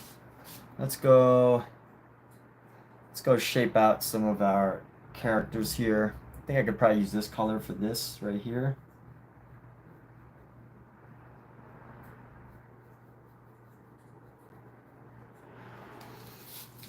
And then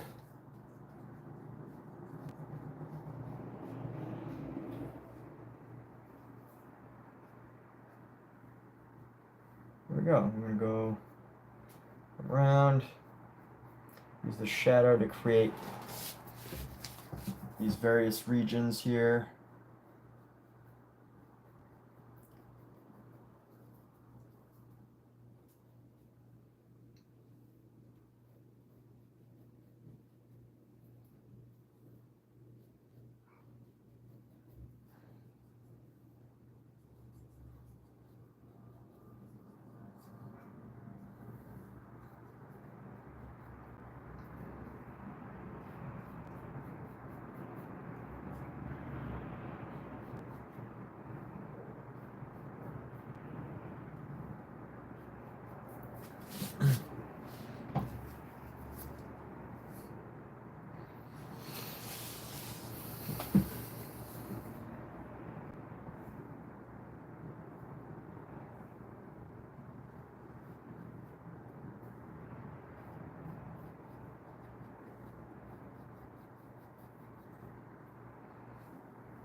Yeah, it's gonna take me a while.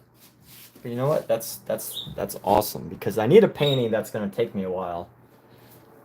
Honestly, it is really tiring coming up with ideas. No joke.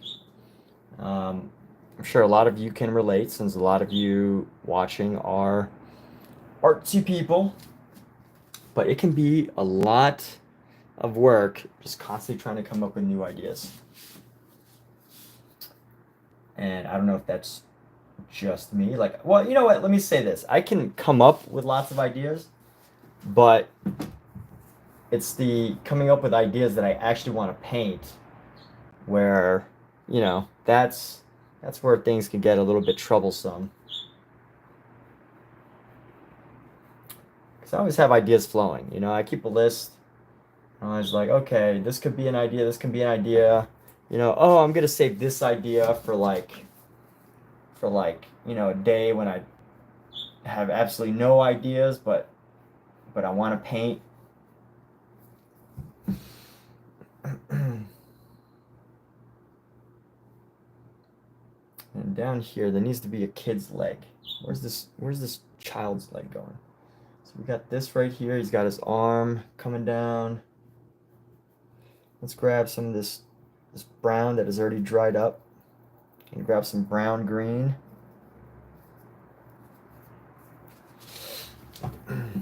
I'm gonna have some deep colors in here.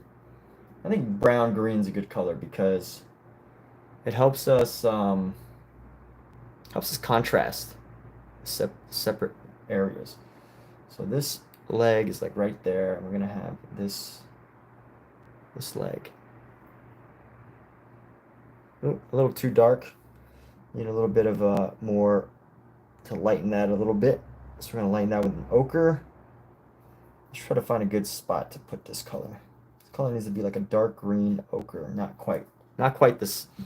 This is almost like a black green. Like, look how dark that is. You're gonna totally notice that right away. So if I can, let me try to just lighten this a little bit. Use some white to lighten it, just to spread some color here.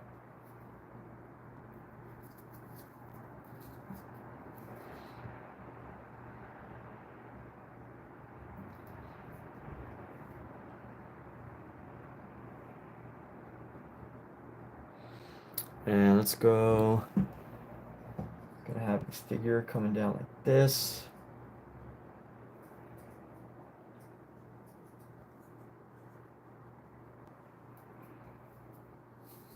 It's nice to do a painting every once in a while. That's like, you know. So here's my shtick. That helps keep me going is, you know, I like to constantly switch between like painting really tightly. Or not tightly, but you know, however I do it. This is tight painting for me, but you know, for some other people, this might be too loose for comfort. And then for some people, it's like, dude, why are you painting, you know, religious art from the 1500s when you could be painting like butts and boobs, right? But with that said, that was a joke. But yes. I get it. This is old painting. So many things that could still be painted and expressed, and ideas to be shared. But here I am going back to 1453. Alexa, when was the Sistine Chapel painted by Michelangelo? The Sistine Chapel was painted by Michelangelo between the years 1508 and 1512. This extensive project, which involved the creation of some of the most renowned artworks of the High Renaissance, was a key moment in the career of Michelangelo and a major contribution to the legacy of Western art. All right, so I was off by 1,100 years. Wash the black with dark blue. I'm told you paint by numbers.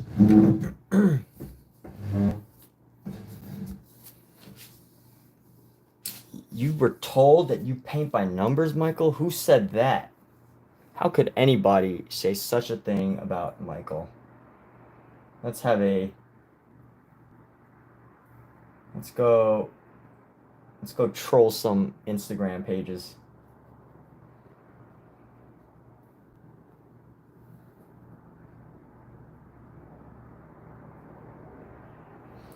And here we go. We're going to paint this kid's head.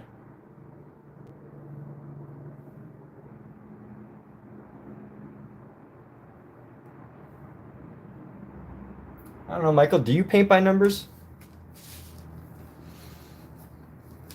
I mean, mean, I'm just asking. You never know. Like, what if you do? It's all good. So what if you do? So what if you do? Who cares?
Leonardo and Mikkel were friends. They were. I feel like I've heard that before. I've definitely heard that before. All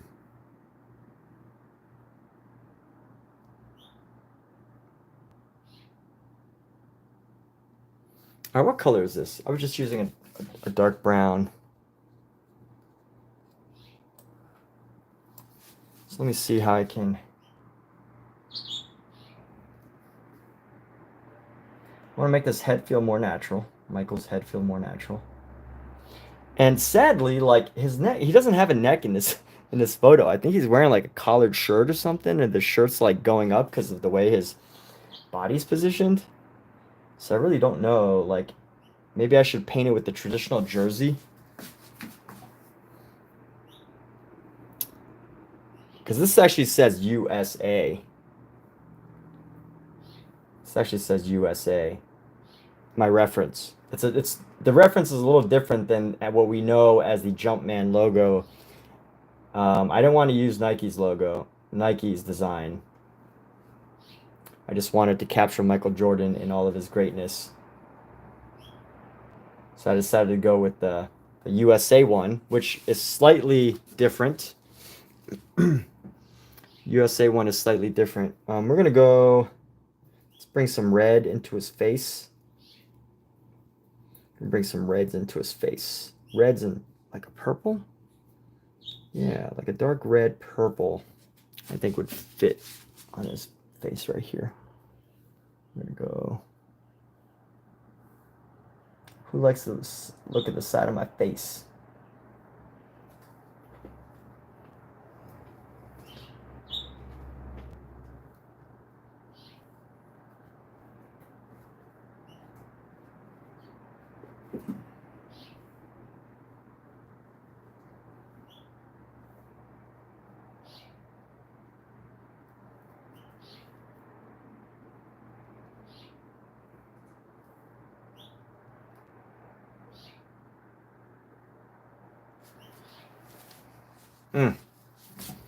It's gonna need some work here.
All right, which direction is my light source?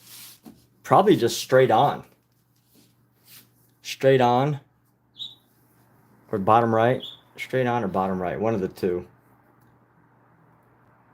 But either way, I will need to reduce the size of his neck. But before we do that, let's lock in Michael Jordan a little bit better. Clear off this brush.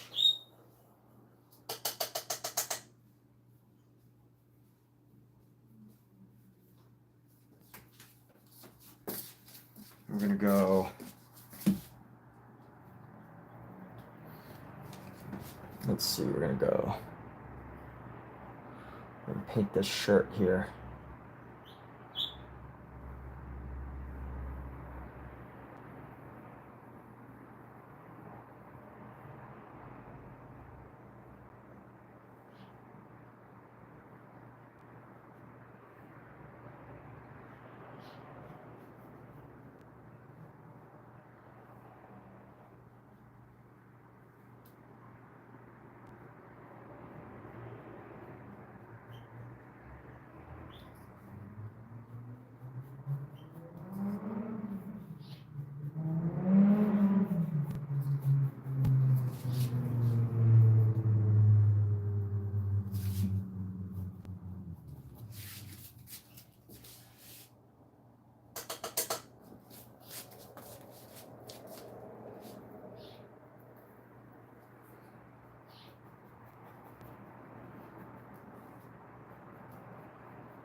And then let's keep this going. We're gonna go paint this down.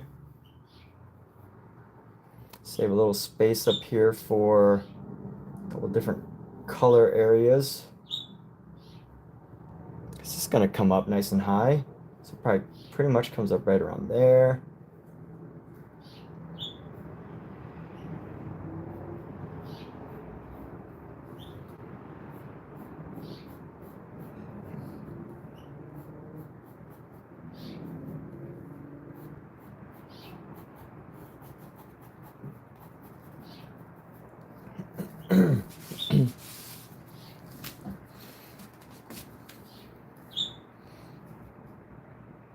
Honestly, this area needs to be like right there. There we go. Okay.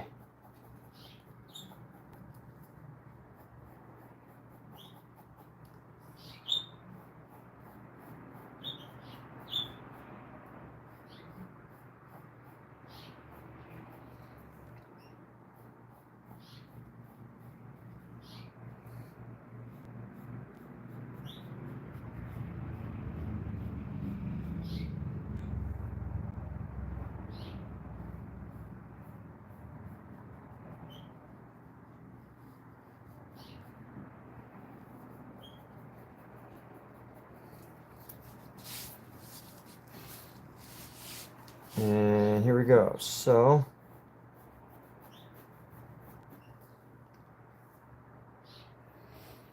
we go boom.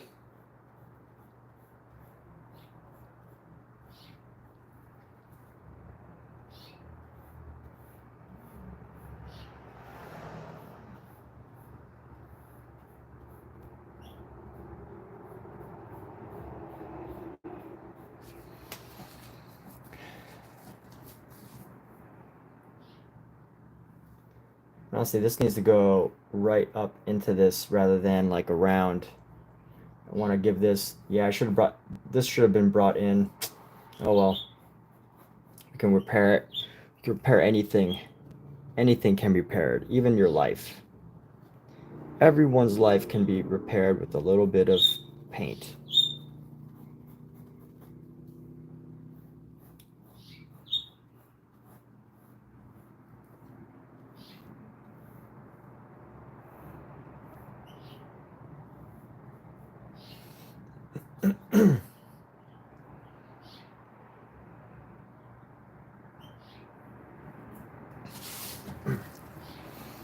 You know what? I should just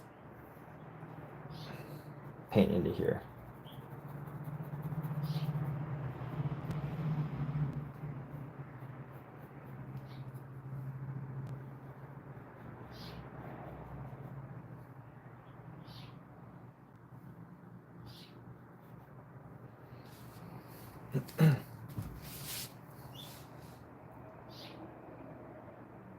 Remember, kids, do all your black work first, then intermediate cleanse the detail, followed by more details, last more details, followed by your highlights, then sign it.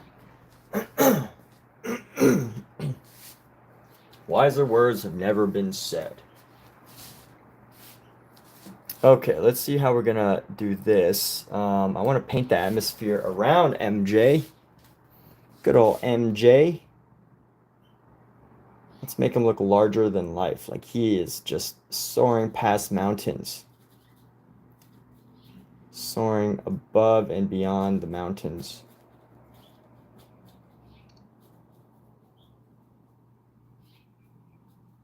You know, maybe I can actually block in the background here. Let's see. How does the background, what is the background filled with? The background is filled with like this off-white,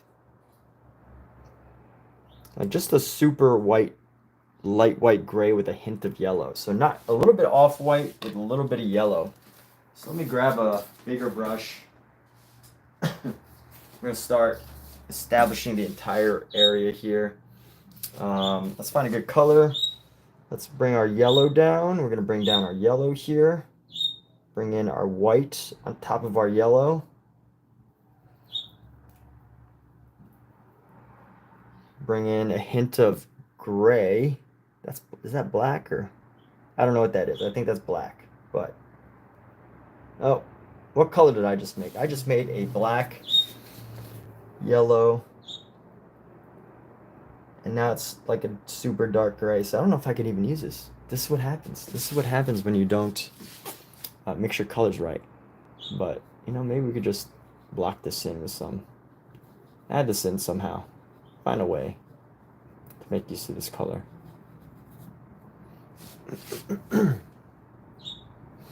And this should honestly be like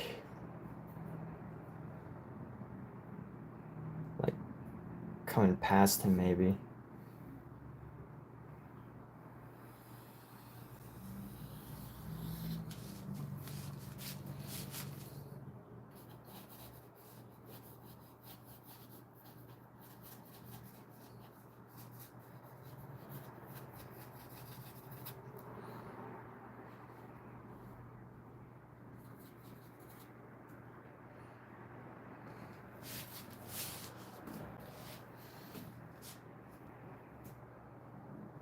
Can't use this color.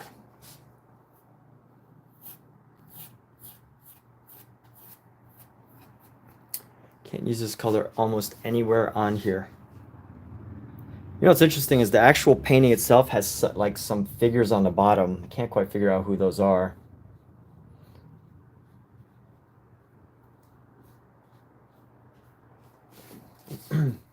See, maybe I could just use this to paint down the sides. No. What do I do? These are not brilliant colors. And by brilliant, I don't mean like intellectually smart. I mean like not brilliant colors, as in they're not as vibrant as the colors that you see. You know what? Maybe this could just be a little under color, like a really nice neutral undercolor, focused with grays to capture the pristineness of our piece here. The prestige, the pristine.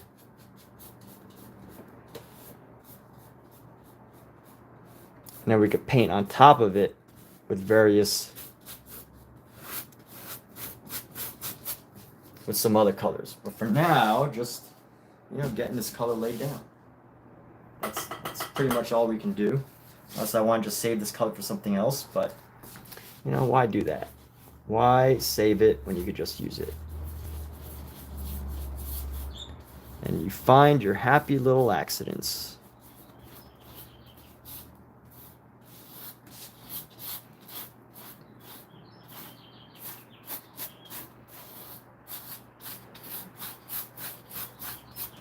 But therein lies a question: is a lack of skill technique? Can you call that a happy accident, or is that just, you know, you got to call it what it is. You just got to call it what it is, which is a lack of proper color mixing theory.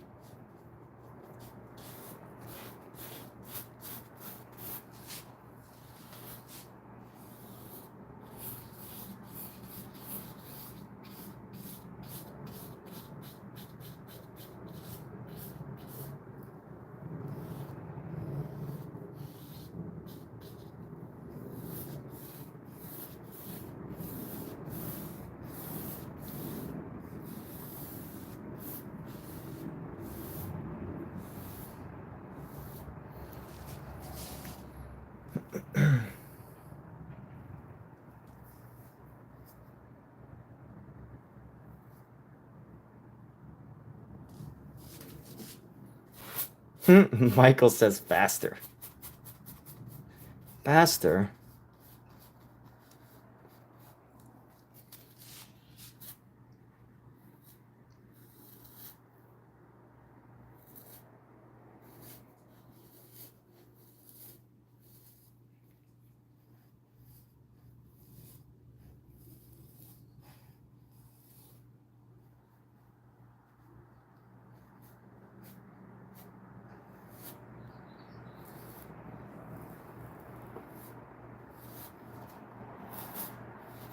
I can't possibly work faster. Who's painting, Michael?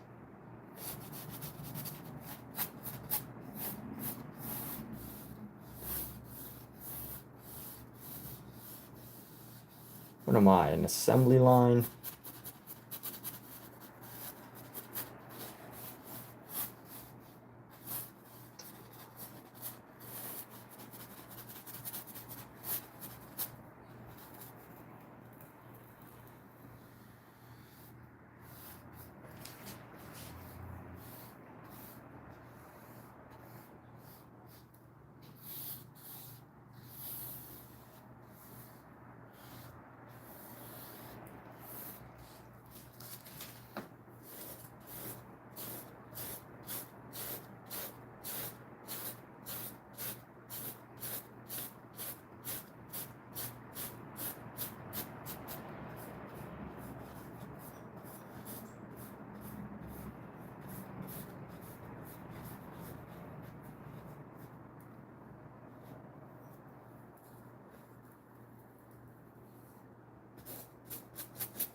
Some people choke the brush instead of let it float in the hand. Am I choking the brush? Am I choking the handle?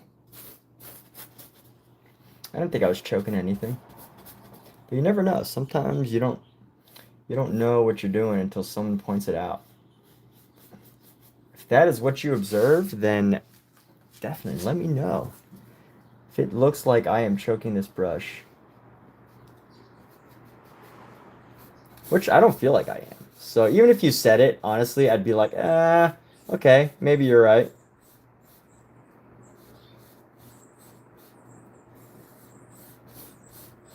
But I don't feel like that, so I'm gonna go ahead and take what you say and run with it, but probably ignore what you say for the rest of the night because what you just said didn't make any sense.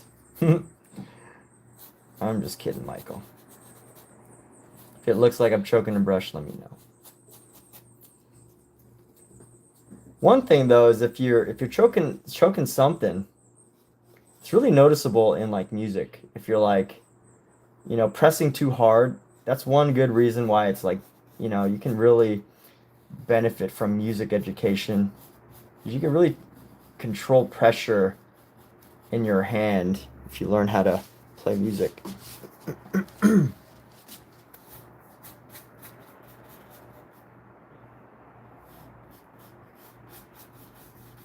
Because if you're strumming too hard, or I've only ever played piano, but you know, as far as like, you know, you could definitely tell if someone on a piano is like fairly new because they don't have like a delicacy. Is that a word? Like delicacy? That's for food, but I wonder if there's like, you know, delicateness. There's a lack of delicateness.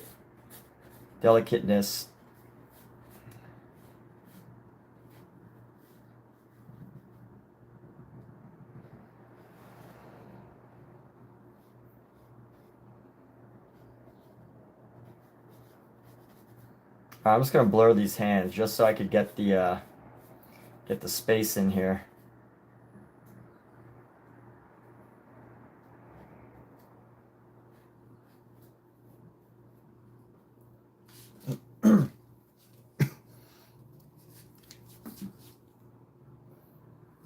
And then that's gonna be a nice green. Basically on the outside, I want like a whiter version of this color, but not quite white and not quite yellow. With a little bit of an ochre, maybe ochre yellow. Let's try to find the spreadability of this.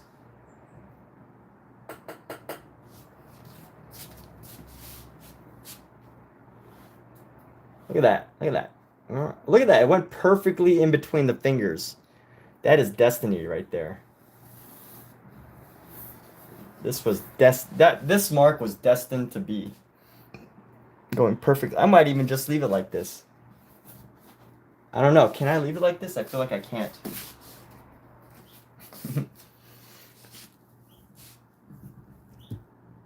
It's like I want to leave that, but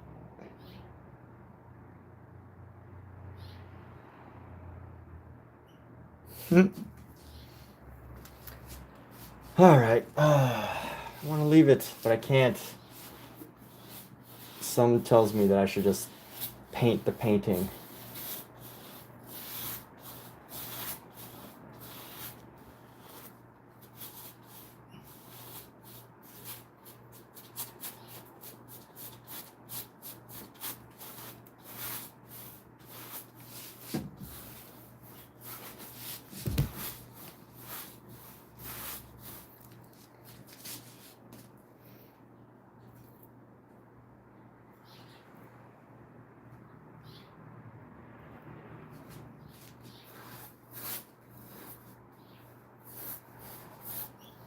Grab some more white here.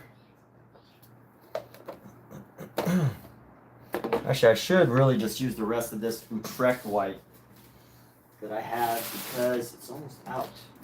Wherever it is. Let's see, where's the Utrecht white?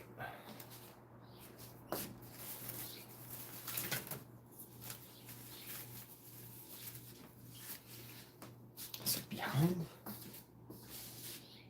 Yes, here we go.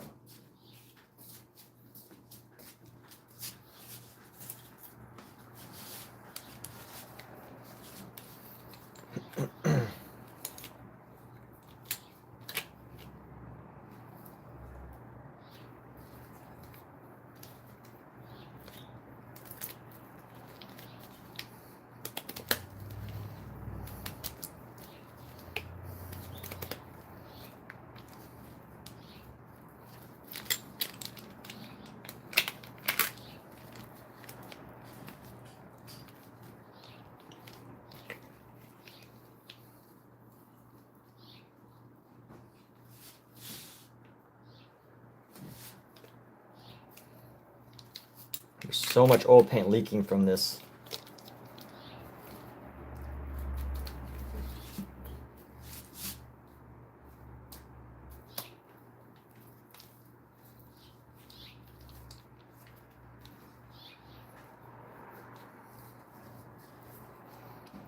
So this tube has been leaking for what? Question, do I normally get the same size canvas? No.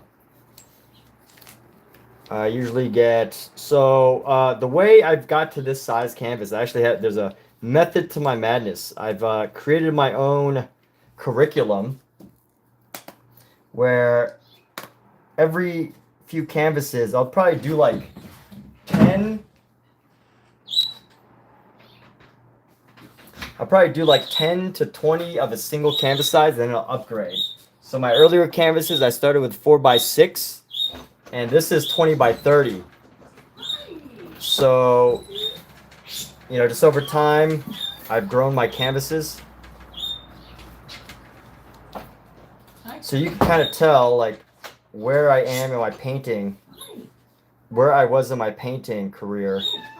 What's up? Based on the canvas size that I use. Because my earlier canvases were all smaller, and I don't, you know, occasionally I might go back and paint over some of them.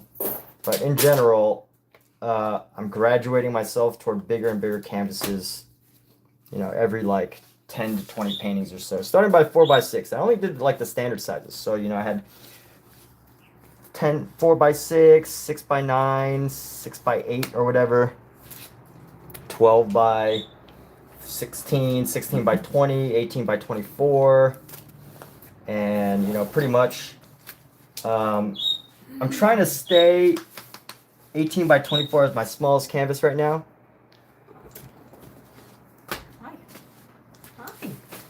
And slowly move up to bigger ones.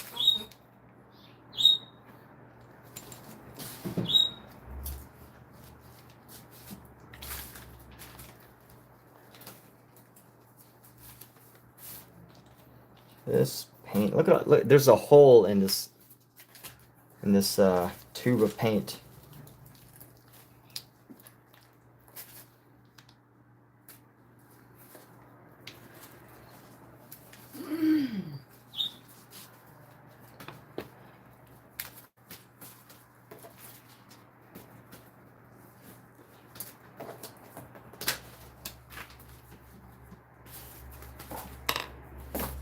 I'll wait till you're done painting.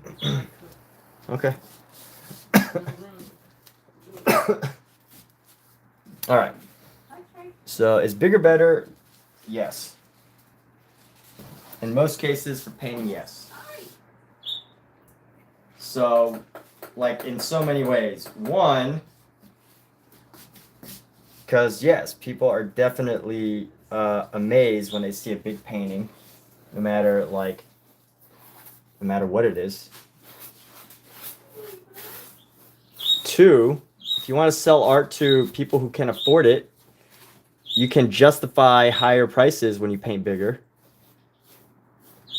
So, you know, whether you're commercially motivated or just motivated by the sheer opportunity to wow people, you know, bigger canvases can help in that sense.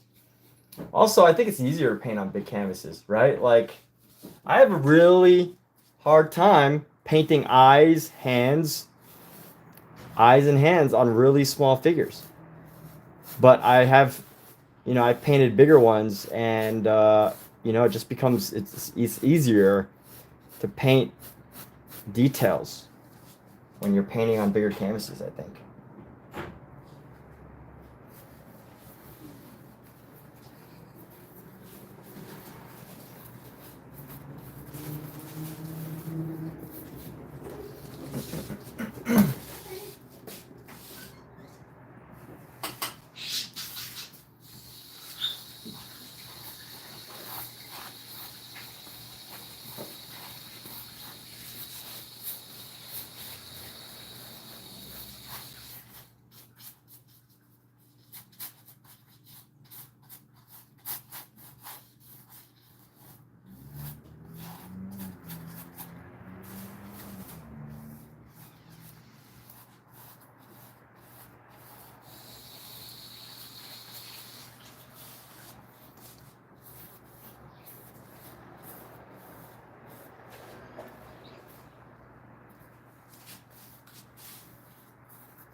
Now, is it the most important thing? Is it really that super important to paint on big canvases? No. Like, you know, if small canvas is your thing, like, you can make a lot of money doing postcards, right? Postcard size things. But I think in general, like, if you can go bigger, then do it, right? Like, if you can go bigger, if you can go with a bigger size, there's so many reasons, especially if you want to sell it. And honestly, like, it's, like, why not?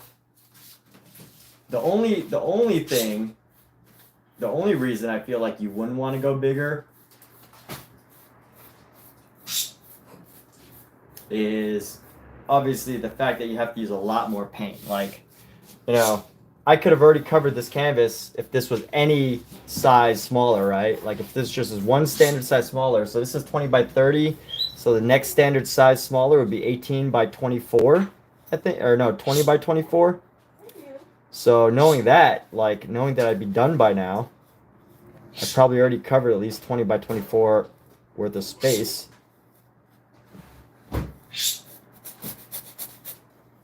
So, you know, it's just what it is. Huh?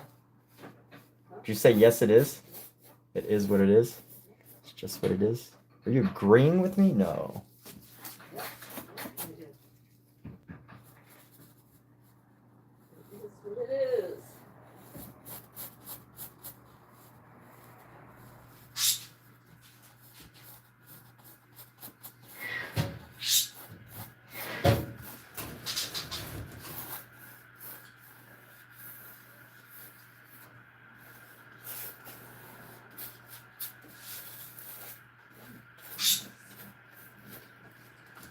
You know what I really should do is just get a really nice wet rag, and like a wet rag rinsed in mineral spirits, and just go ham on this thing with it.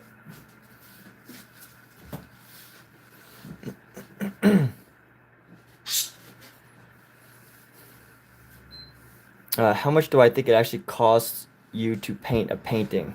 Well, this painting, I mean, no, I think any artist, and I think this is a good answer for any artist. By the way, if you're an artist who happens to be listening, you know, it's never like how long a single painting takes. It is a collective amount of time over years. So, you know, this painting might take like itself might cost, you know, the actual cost of it. Let's see. The canvas was about 20 bucks. This is a commercial canvas, which means it has been purchased, pre-purchased, and this is commercial canvas, and the paint I've already used about $20 of paint already, $15. Like probably at least a good, let's see, 37, probably like 50 milliliters of paint. 50 milliliters. Or is it ounces or milliliters? Anyway. That's my guesstimate. So, you know, $15, $20 worth of paint. So the actual cost right now, I mean, you know, $40, right? But more importantly, you know, rather than thinking of, oh, well, this took you 1 hour, you know, no, yeah, this took me 1 hour, but then, you know, there's some prep work involved. There's the decision making involved. There's the amount of the many hours of previous paintings that have finally led to this painting. Like, it is all collective. And I think art is one of those unique things where you can actually, you know, count that. As opposed to, like, you know, if you make the same object over and over, you might as well get a machine and you could charge the same amount. But, you know, I think any artist over the period of any artwork over the course of an artist's career you know, every new piece isn't just a piece in itself. It is an ongoing, ever-going, changing thing. Therefore, it's not so much like, hey, how much does it cost you, right? It's time.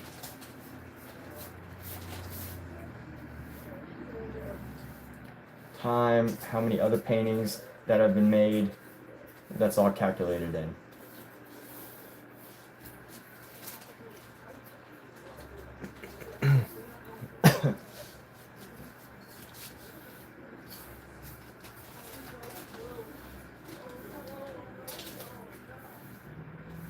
Yeah, I know, like you could get a huge roll of canvas and then like you know, you get a huge roll of canvas for really cheap, right? Like I could, for the price of a roll of canvas, I could probably make like 10 paintings this size for the price of a single roll of canvas if I just wanted to, if I wanted to really make it myself. But I don't have the space or the time to make my own stretch my own canvases. Maybe that's an excuse. I don't know. Call it an excuse. Call it what you will. I'm calling what it is for me. Is that I just don't have the time. I don't feel like learning how to stretch a canvas. Maybe one day I will for larger pieces. But for now, I just don't have that desire to learn it. I don't see very much benefit. So, you know, I'm not going to learn it. I'd rather just paint and leave the canvas making to somebody else.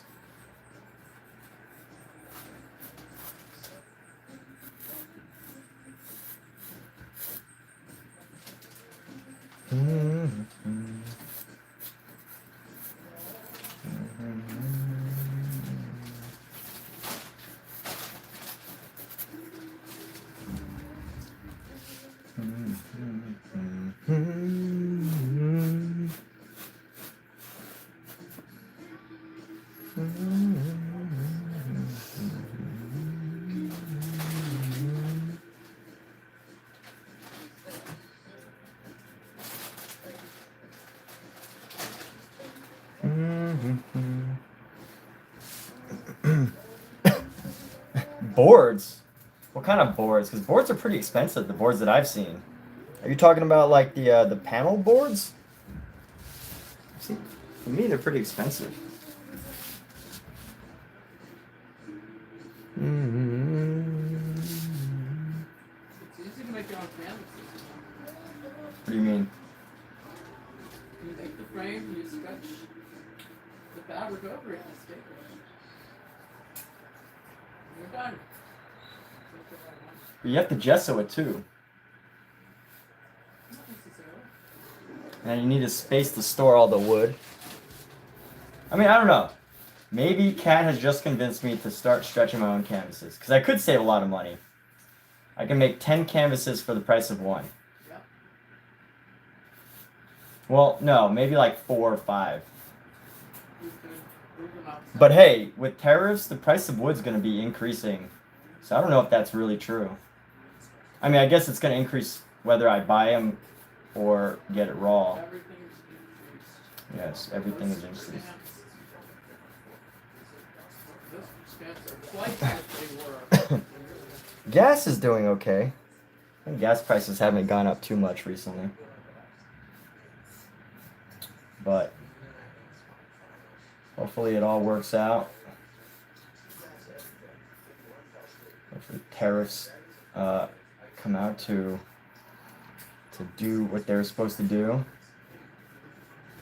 Should improve America's economy, but we'll see. I don't know.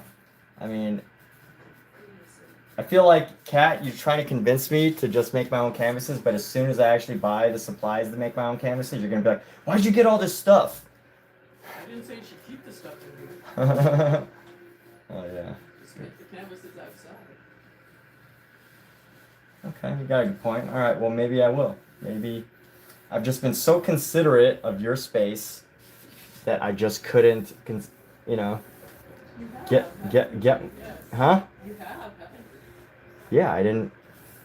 I would have tried to make my own canvas a while ago. I felt like I could fit wood planks in you? here. You did it a while ago. All right. Well, maybe that will be a new thing. It's about money. Yeah. If you have lots of money.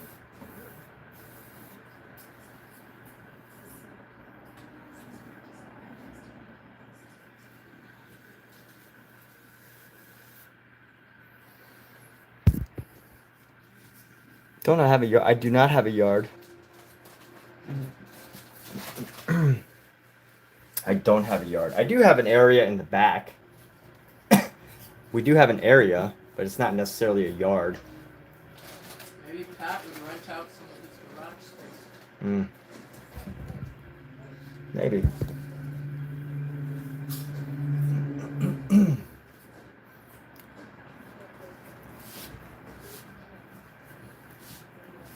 Comrade? What? What are you saying, Michael? You're gonna put us on a watch list here.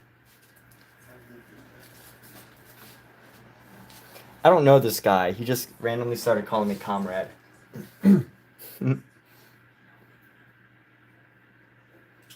Get us on a watch list.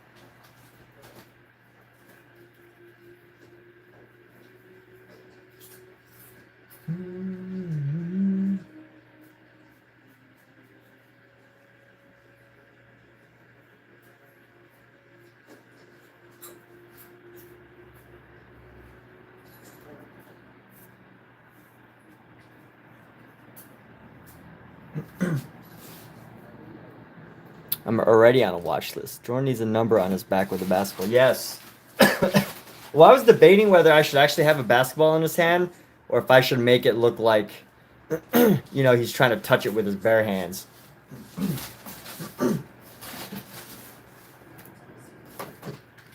So I haven't fully decided that yet. But I know what you're saying. Maybe I should put a basketball and have God trying to touch the basketball. That would be interesting. That would be funny. And then, of course,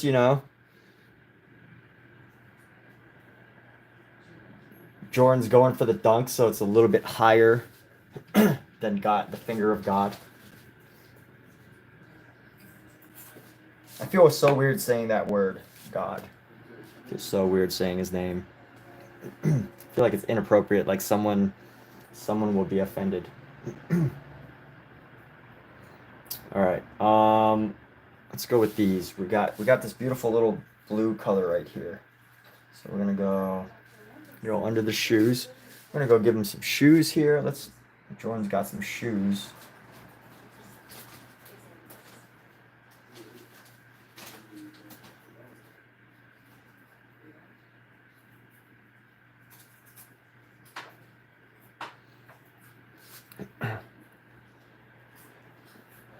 And then he's gonna have a little bit of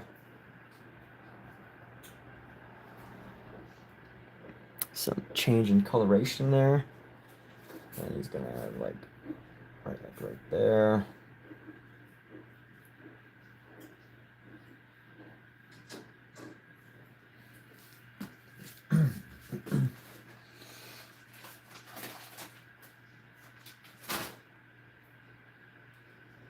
Basketball connects God and man. Good point. Whoa. You are a creative genius, Michael. The creative genius in you is active. I like it.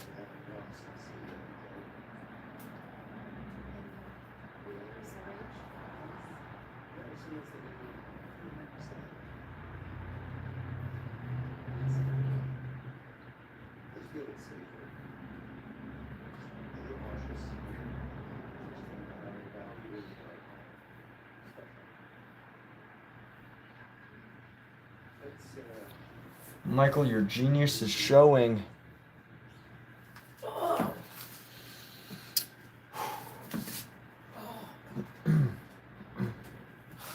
Alright, let's go. I want to bring this down with the green. We'll bring our green in. Go ahead, go for it. Kitties, go for it. Eat. Make it a yellow. Bring in our yellow here to make it a little bit more green. Eat, eat, eat, eat. Babies, eat. Simba, did you eat? Simba. And we need a thing right here, so.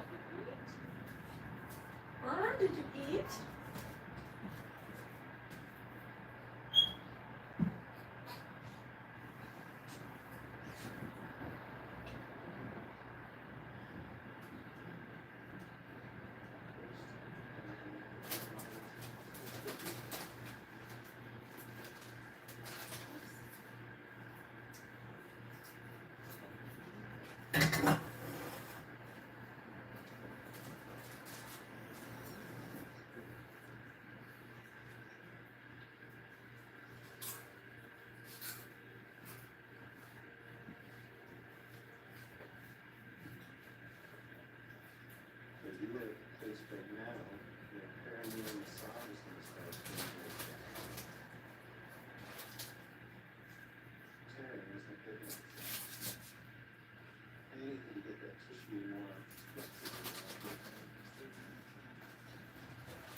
I will. You said number 23. I get it. Yeah, we'll put a number 23.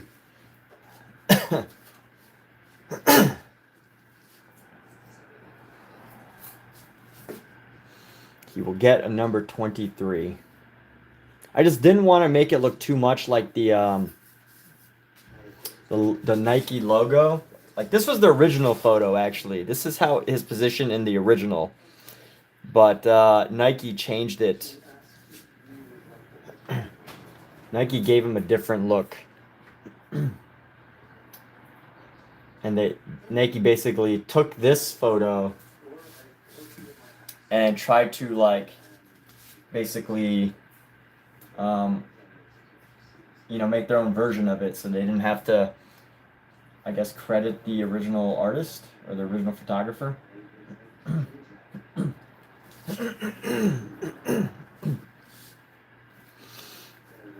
So let's bring a little bit of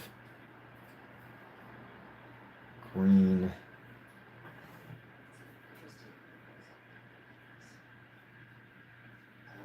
All right. We can probably bring some of this around, right? Let's go.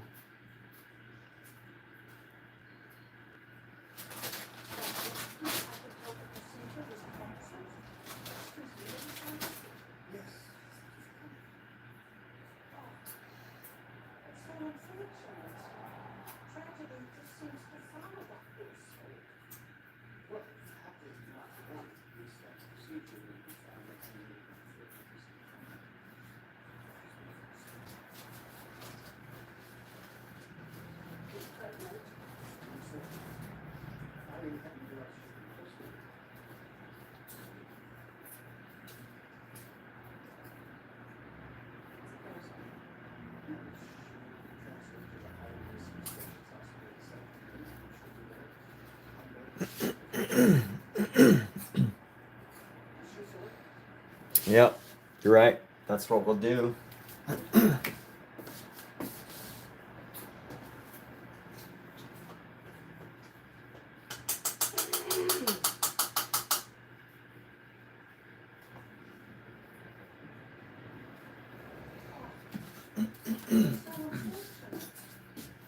thinking, you know what? How do we find the colors on our skin here, our skin tones? We're gonna go for some white with pink, maybe a hint of yellow.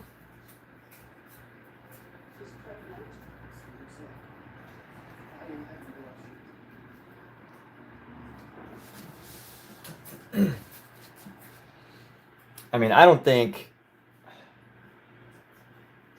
there's such a delicate separation between the variety of colors on his arm. I don't know. I definitely do not, as of right now, before the beginning of this painting, I do not have the technical ability to capture this fine detail of arm color. But I will make some efforts to do so. I mean, everything pretty much just has versions of white in it.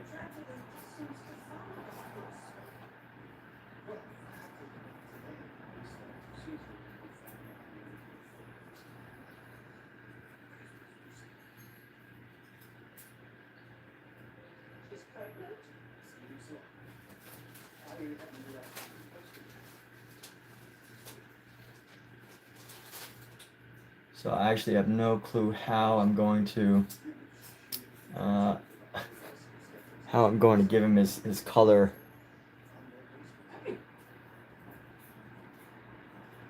Or blend this a little bit. I think that might help to do a transition. And right down in here, add a little bit of a roundness. And transition here. A bit of a transition on the bottom here.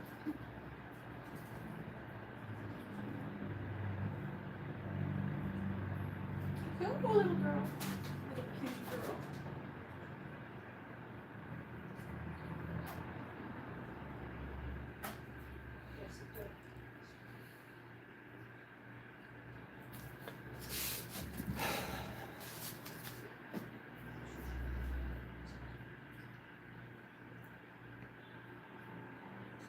You know, the girl Eve in this photo actually looks like there's this actress. I don't know her name, but she's the lead actress on in The Little Mermaid. Alexa, who's the actress in the new Little Mermaid? According to an Alexa Answers contributor, Halle Bailey plays the new Little Mermaid. Halle Bailey. And she actually looks like this Eve, who I believe is Eve. She actually looks like Eve more than anybody else that I've ever seen. Halle Bailey. Legit looks like Eve on the Sistine Chapel painting.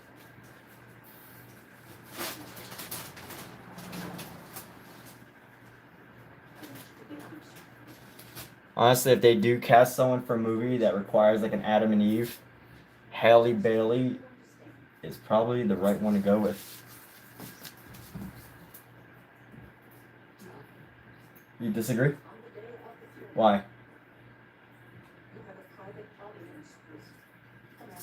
Kat, did you say no? Talking to me? Yeah. What'd you say?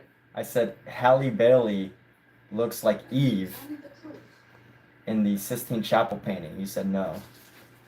I didn't know she had a question. Oh, okay.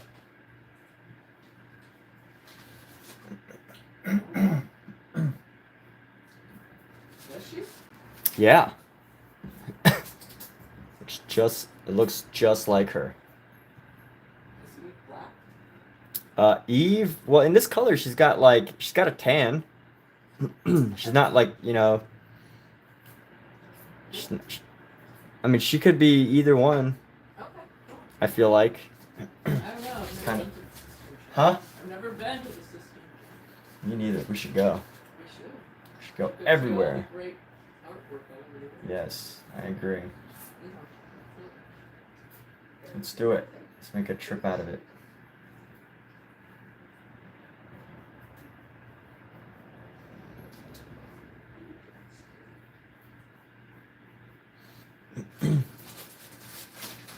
My style's increased. So when you say my style has increased, is that like my style has gotten better or my style has just increased?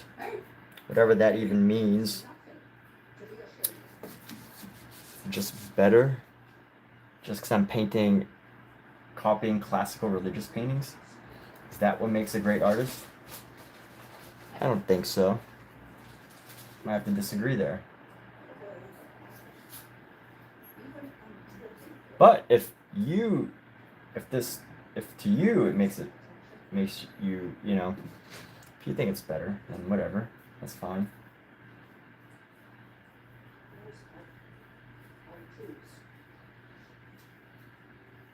If you think it's better.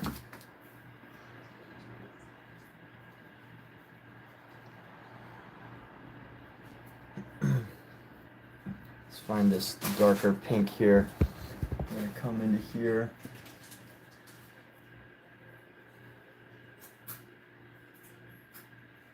That's terrible.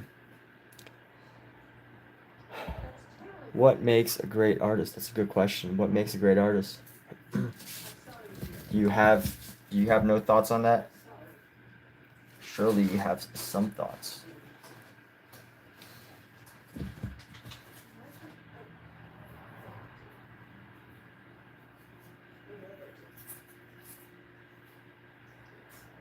Actually, you know what? Let me keep building up with these shadows. So I need to find a good shadow color. Mix this in with our sienna here.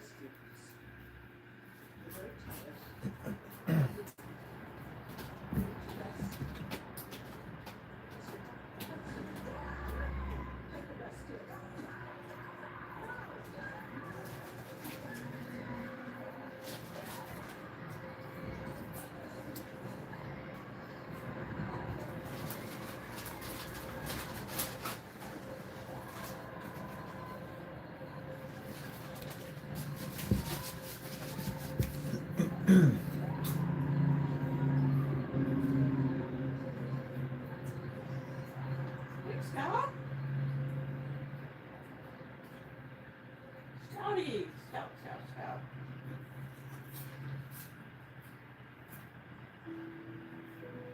18 months ago, our holiday was dry. Today, the families of 59 researchers celebrate without their loved ones or still.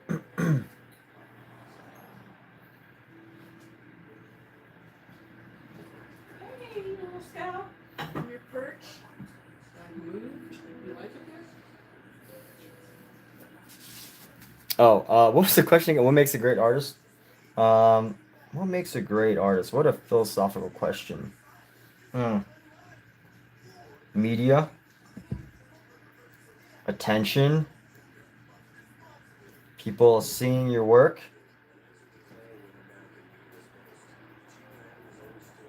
I mean, you know, I think that the truth is that, actually, you know what? If you want to be technical, like what makes an actual great artist and not just an artist who has been deemed as great, you know, what would the answer be? What makes a really great artist? I mean, obviously, media and attention help, right? You need to get attention. Can't get attention. Kind of screwed. So important.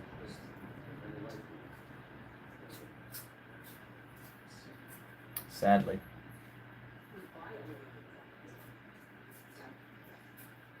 The ceremony is sacred. It is blessed by God.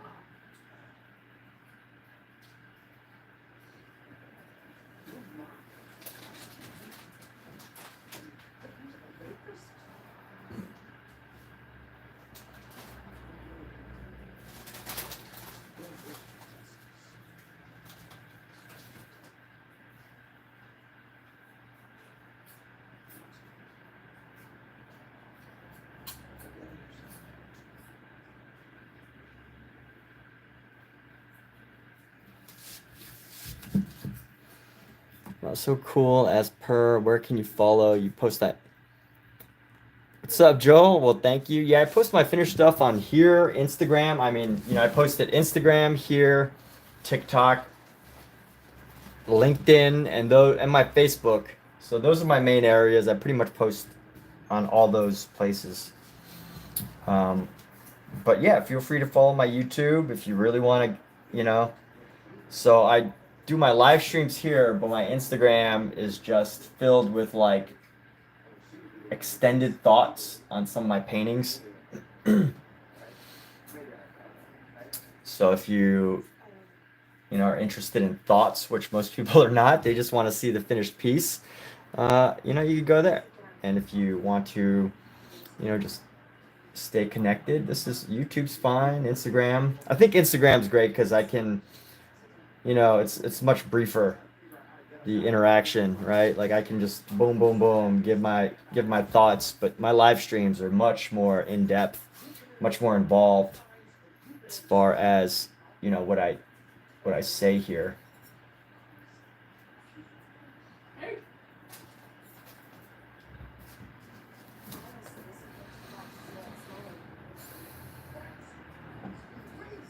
Exposure, boxing outside the box or just one of your head. Do that too. You like the thoughts and inside the art from the mind behind the image. Yeah, right on. All right, look. You know what? I have awesome people like Michael, who's here right now, who, helps to instigate ideas. I know instigate usually is a bad meaning, like, someone who starts shit. Excuse my language. Someone who starts things. But the way I'm using it is because I don't have a better vocabulary to express what I'm trying to say, so I'm just using the word instigate. And instigate in this instance simply means that he helps to continue conversations and ideas. That's all I mean by instigate in this specific situation. Poke it. It's just when I think of you in places like this, by yourself. Hey! I'm turning the chair. That's my cat. I'm talking to my cat when I go. Remember to like and subscribe. We're all here for therapy. I'm not here for therapy. I paint because I love painting. I ain't here for no therapy. Scout. You're fighting that cat tree. I just love to paint, honestly. Fighting the cat tree. Hey! Fighting the cat tree. Yeah. Hey.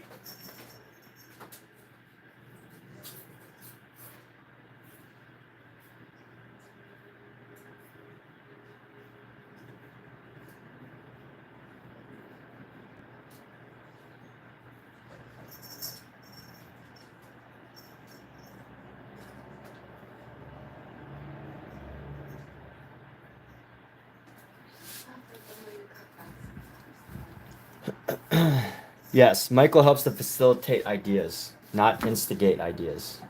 That's the word I was looking for.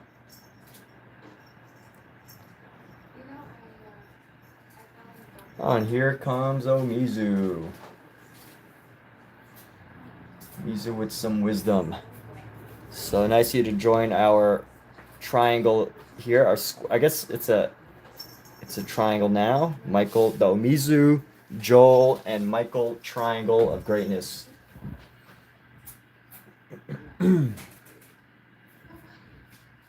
it's been 2 hours and 56 minutes. I think I'm gonna take a break here because Kat said she would make dinner. And I want to enjoy a dinner. She said she'll only do it after I'm done painting, so she'll only cook after I'm done painting.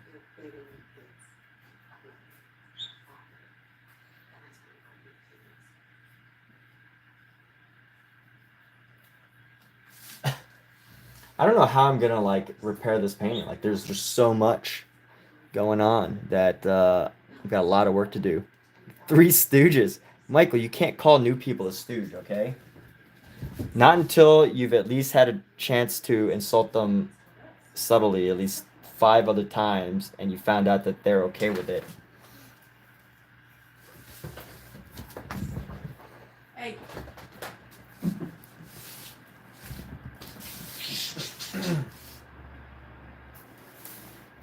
Kidding, Joel.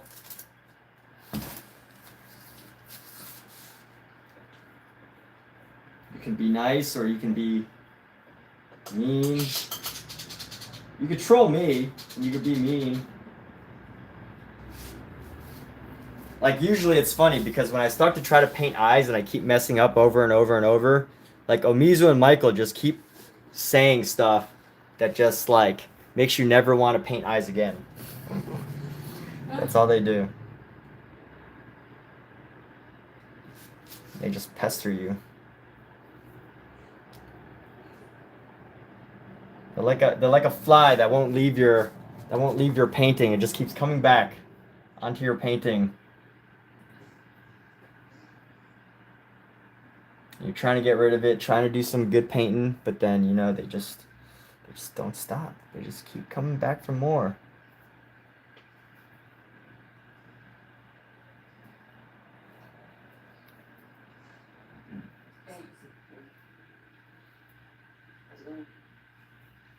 I'm actually doing pretty good. Really? Yeah, I mean, considering, you know, how are you doing? How's your bud?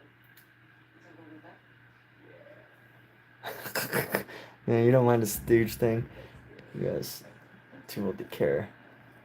No one has been mean to me. Ah. Yes, that's true. No one's really been mean to me. You're right. Right. Majority of people on my live stream are kind. I did have that one guy though the other day. I don't think Michael was here, but I banned him for having a trolling racist name. And I think what they do is they go into live streams and try to like get a shout out. And then, you know, inadvertently, being a nice person, you give a shout out and you accidentally say something, you know, that you wouldn't have said if you didn't realize. So I kicked them out.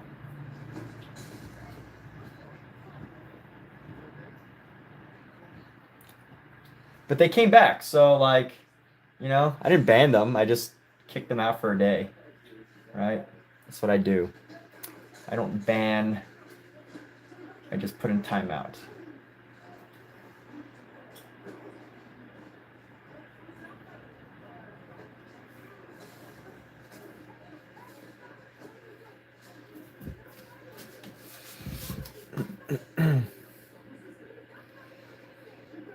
Now where's Jordan 23? Where's the group who encourages who are incorrigible? Incorrigible?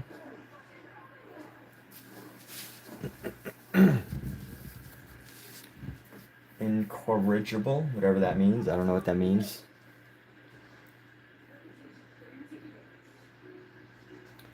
Omizu has the biggest vocabulary out of all of us. I should have a yellow ochre, but I've been too lazy to grab it. Yellow ochre dries so fast.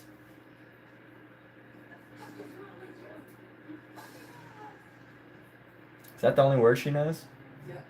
Yeah. Oh, sorry.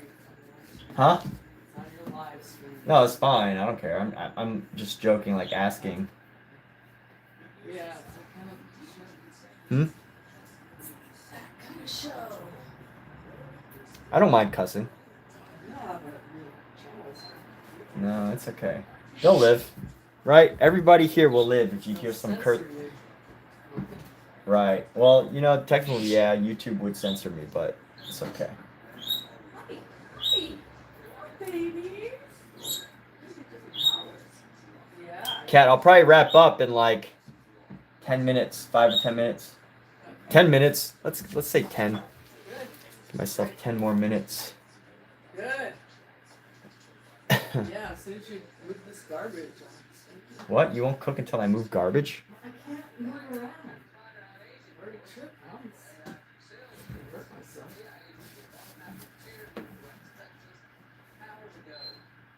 Taking crayons, going home.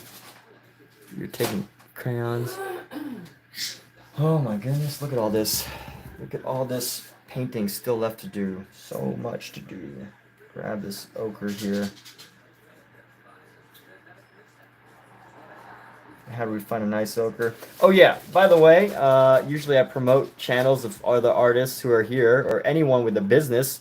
So Quiet Joel, you did say something that made me wonder if you make artwork as well. You do that too, you said. So, you know, if you have an Instagram, definitely let me know, and I will plug your Instagram here at no cost to you. And we will all roast your work. Just kidding. We'll do however you like it. If you want us to roast your work, we can. If you just want us to look at it, we can too.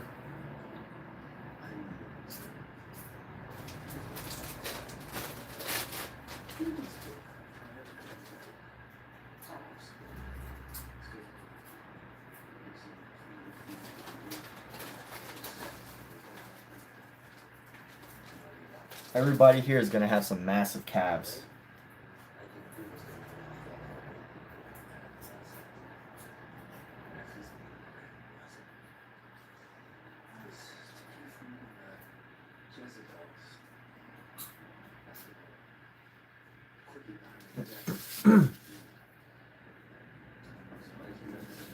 Why are these calves so dang big?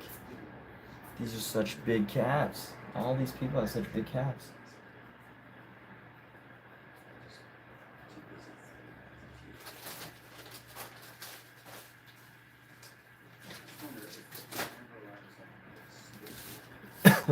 We'll tighten it up later. Oh, that's like Bart prank calling Mose, you know. Yep, the shout out thing that they do. Yep. Can't go till I put number on him. Masterson, Washington State.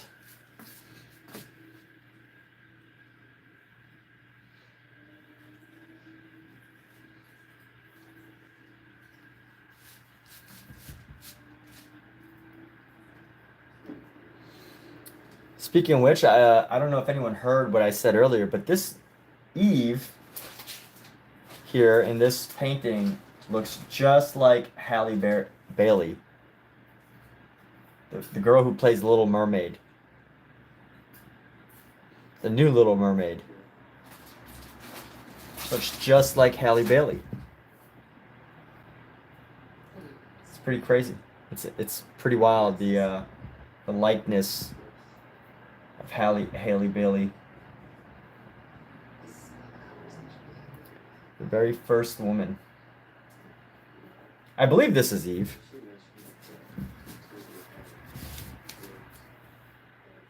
You know what would be interesting of a story is if this is God and this is Eve, and you know, just hanging out with Eve because he's got his arm around her shoulder, like. And then she's like, who is this? Maybe it's his daughter. Is Eve considered a daughter, or is she considered just a creation? That'd be a good thing to know. But let's see. Anyway, don't want to get too in-depth into this theory talk. But I could definitely get caught up into it because I'm trying to understand the lore of all this.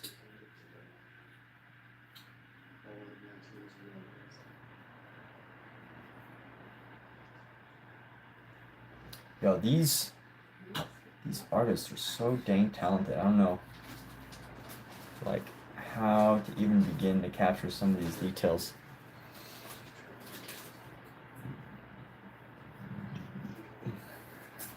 I guess I could have started by, you know, doing a good sketch.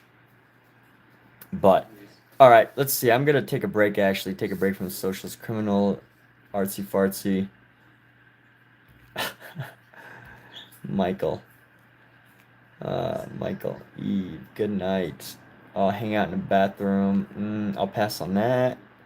Taking a break from socials, that's all good. I'm gonna take a break right now. Those of you that are here, I see a handful of people just taking a peek at what's going on. But I need a break now. You know, one good thing about oils, as much as, you know, the drying time takes forever, you have to really learn to work with mixing a color on the palette. But at the same time, you know, it kind of forces you to take regular breaks. Because if you don't take those breaks, you know, you're gonna exhaust yourself. And you know what I gotta do? I should take this color, whatever this color is we have, and paint over the top of everything.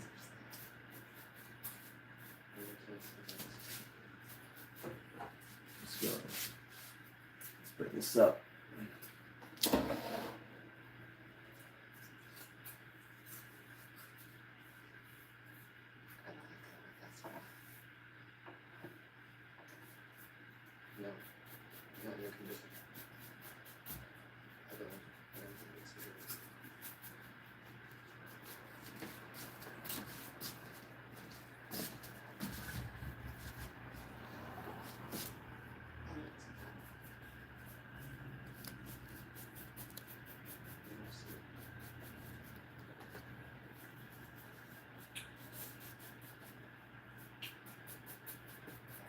One great thing about this channel, you could be social anonymously. You know what? You could be whoever you want to be if you're on this channel. Because Michael, I've never seen any of his work. I've never seen a picture of him. I did look up the name Michael Wilbur once to see if there was an artist named Michael Wilbur. I only found a couple things. But you know what? Like, you could be whoever you want. Michael Wilbur says he's a acclaimed artist who has his artwork in gas stations around the world and buyers throughout China. And you know what? I'll go with it. He can be that. If you want to, Joel, if you want to say that you are a chess master, a grandmaster of chess, and that you have beaten Garry Kasparov, and you know, and that you play in tournament, cook it, go, and you play regularly and you win tournaments. Let's go with it, man. You could be a chess champion. You could be anything you want on this channel because it's the internet. You could be whoever you like. Now, you know, if we ever have to do business or something, I will definitely verify. But for the most part, you know, you can play out your little, you can play out your dreams on this channel. But there are definite limits. So there you go. You want to say that you're the CEO of Nike and you approve of this painting? And you want to pay $1 million for it? That's cool too, man. You just say that. Michael says he's all this sorts of stuff like, hey man, I'll get you a canvas. Where's your local Walmart? And he never does it. You know what? I still accept Michael for who he is. Hey, Mr. Scout, hi. Come here. Mr. Scout, hello. Hi.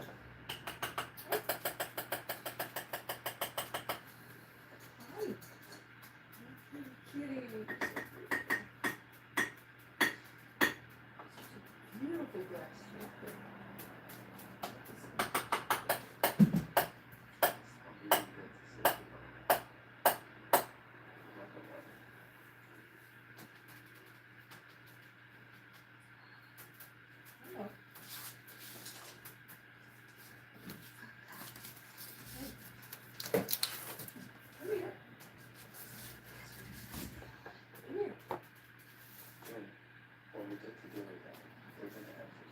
All the facts here at Nike. We love my stream. All the facts here at Nike.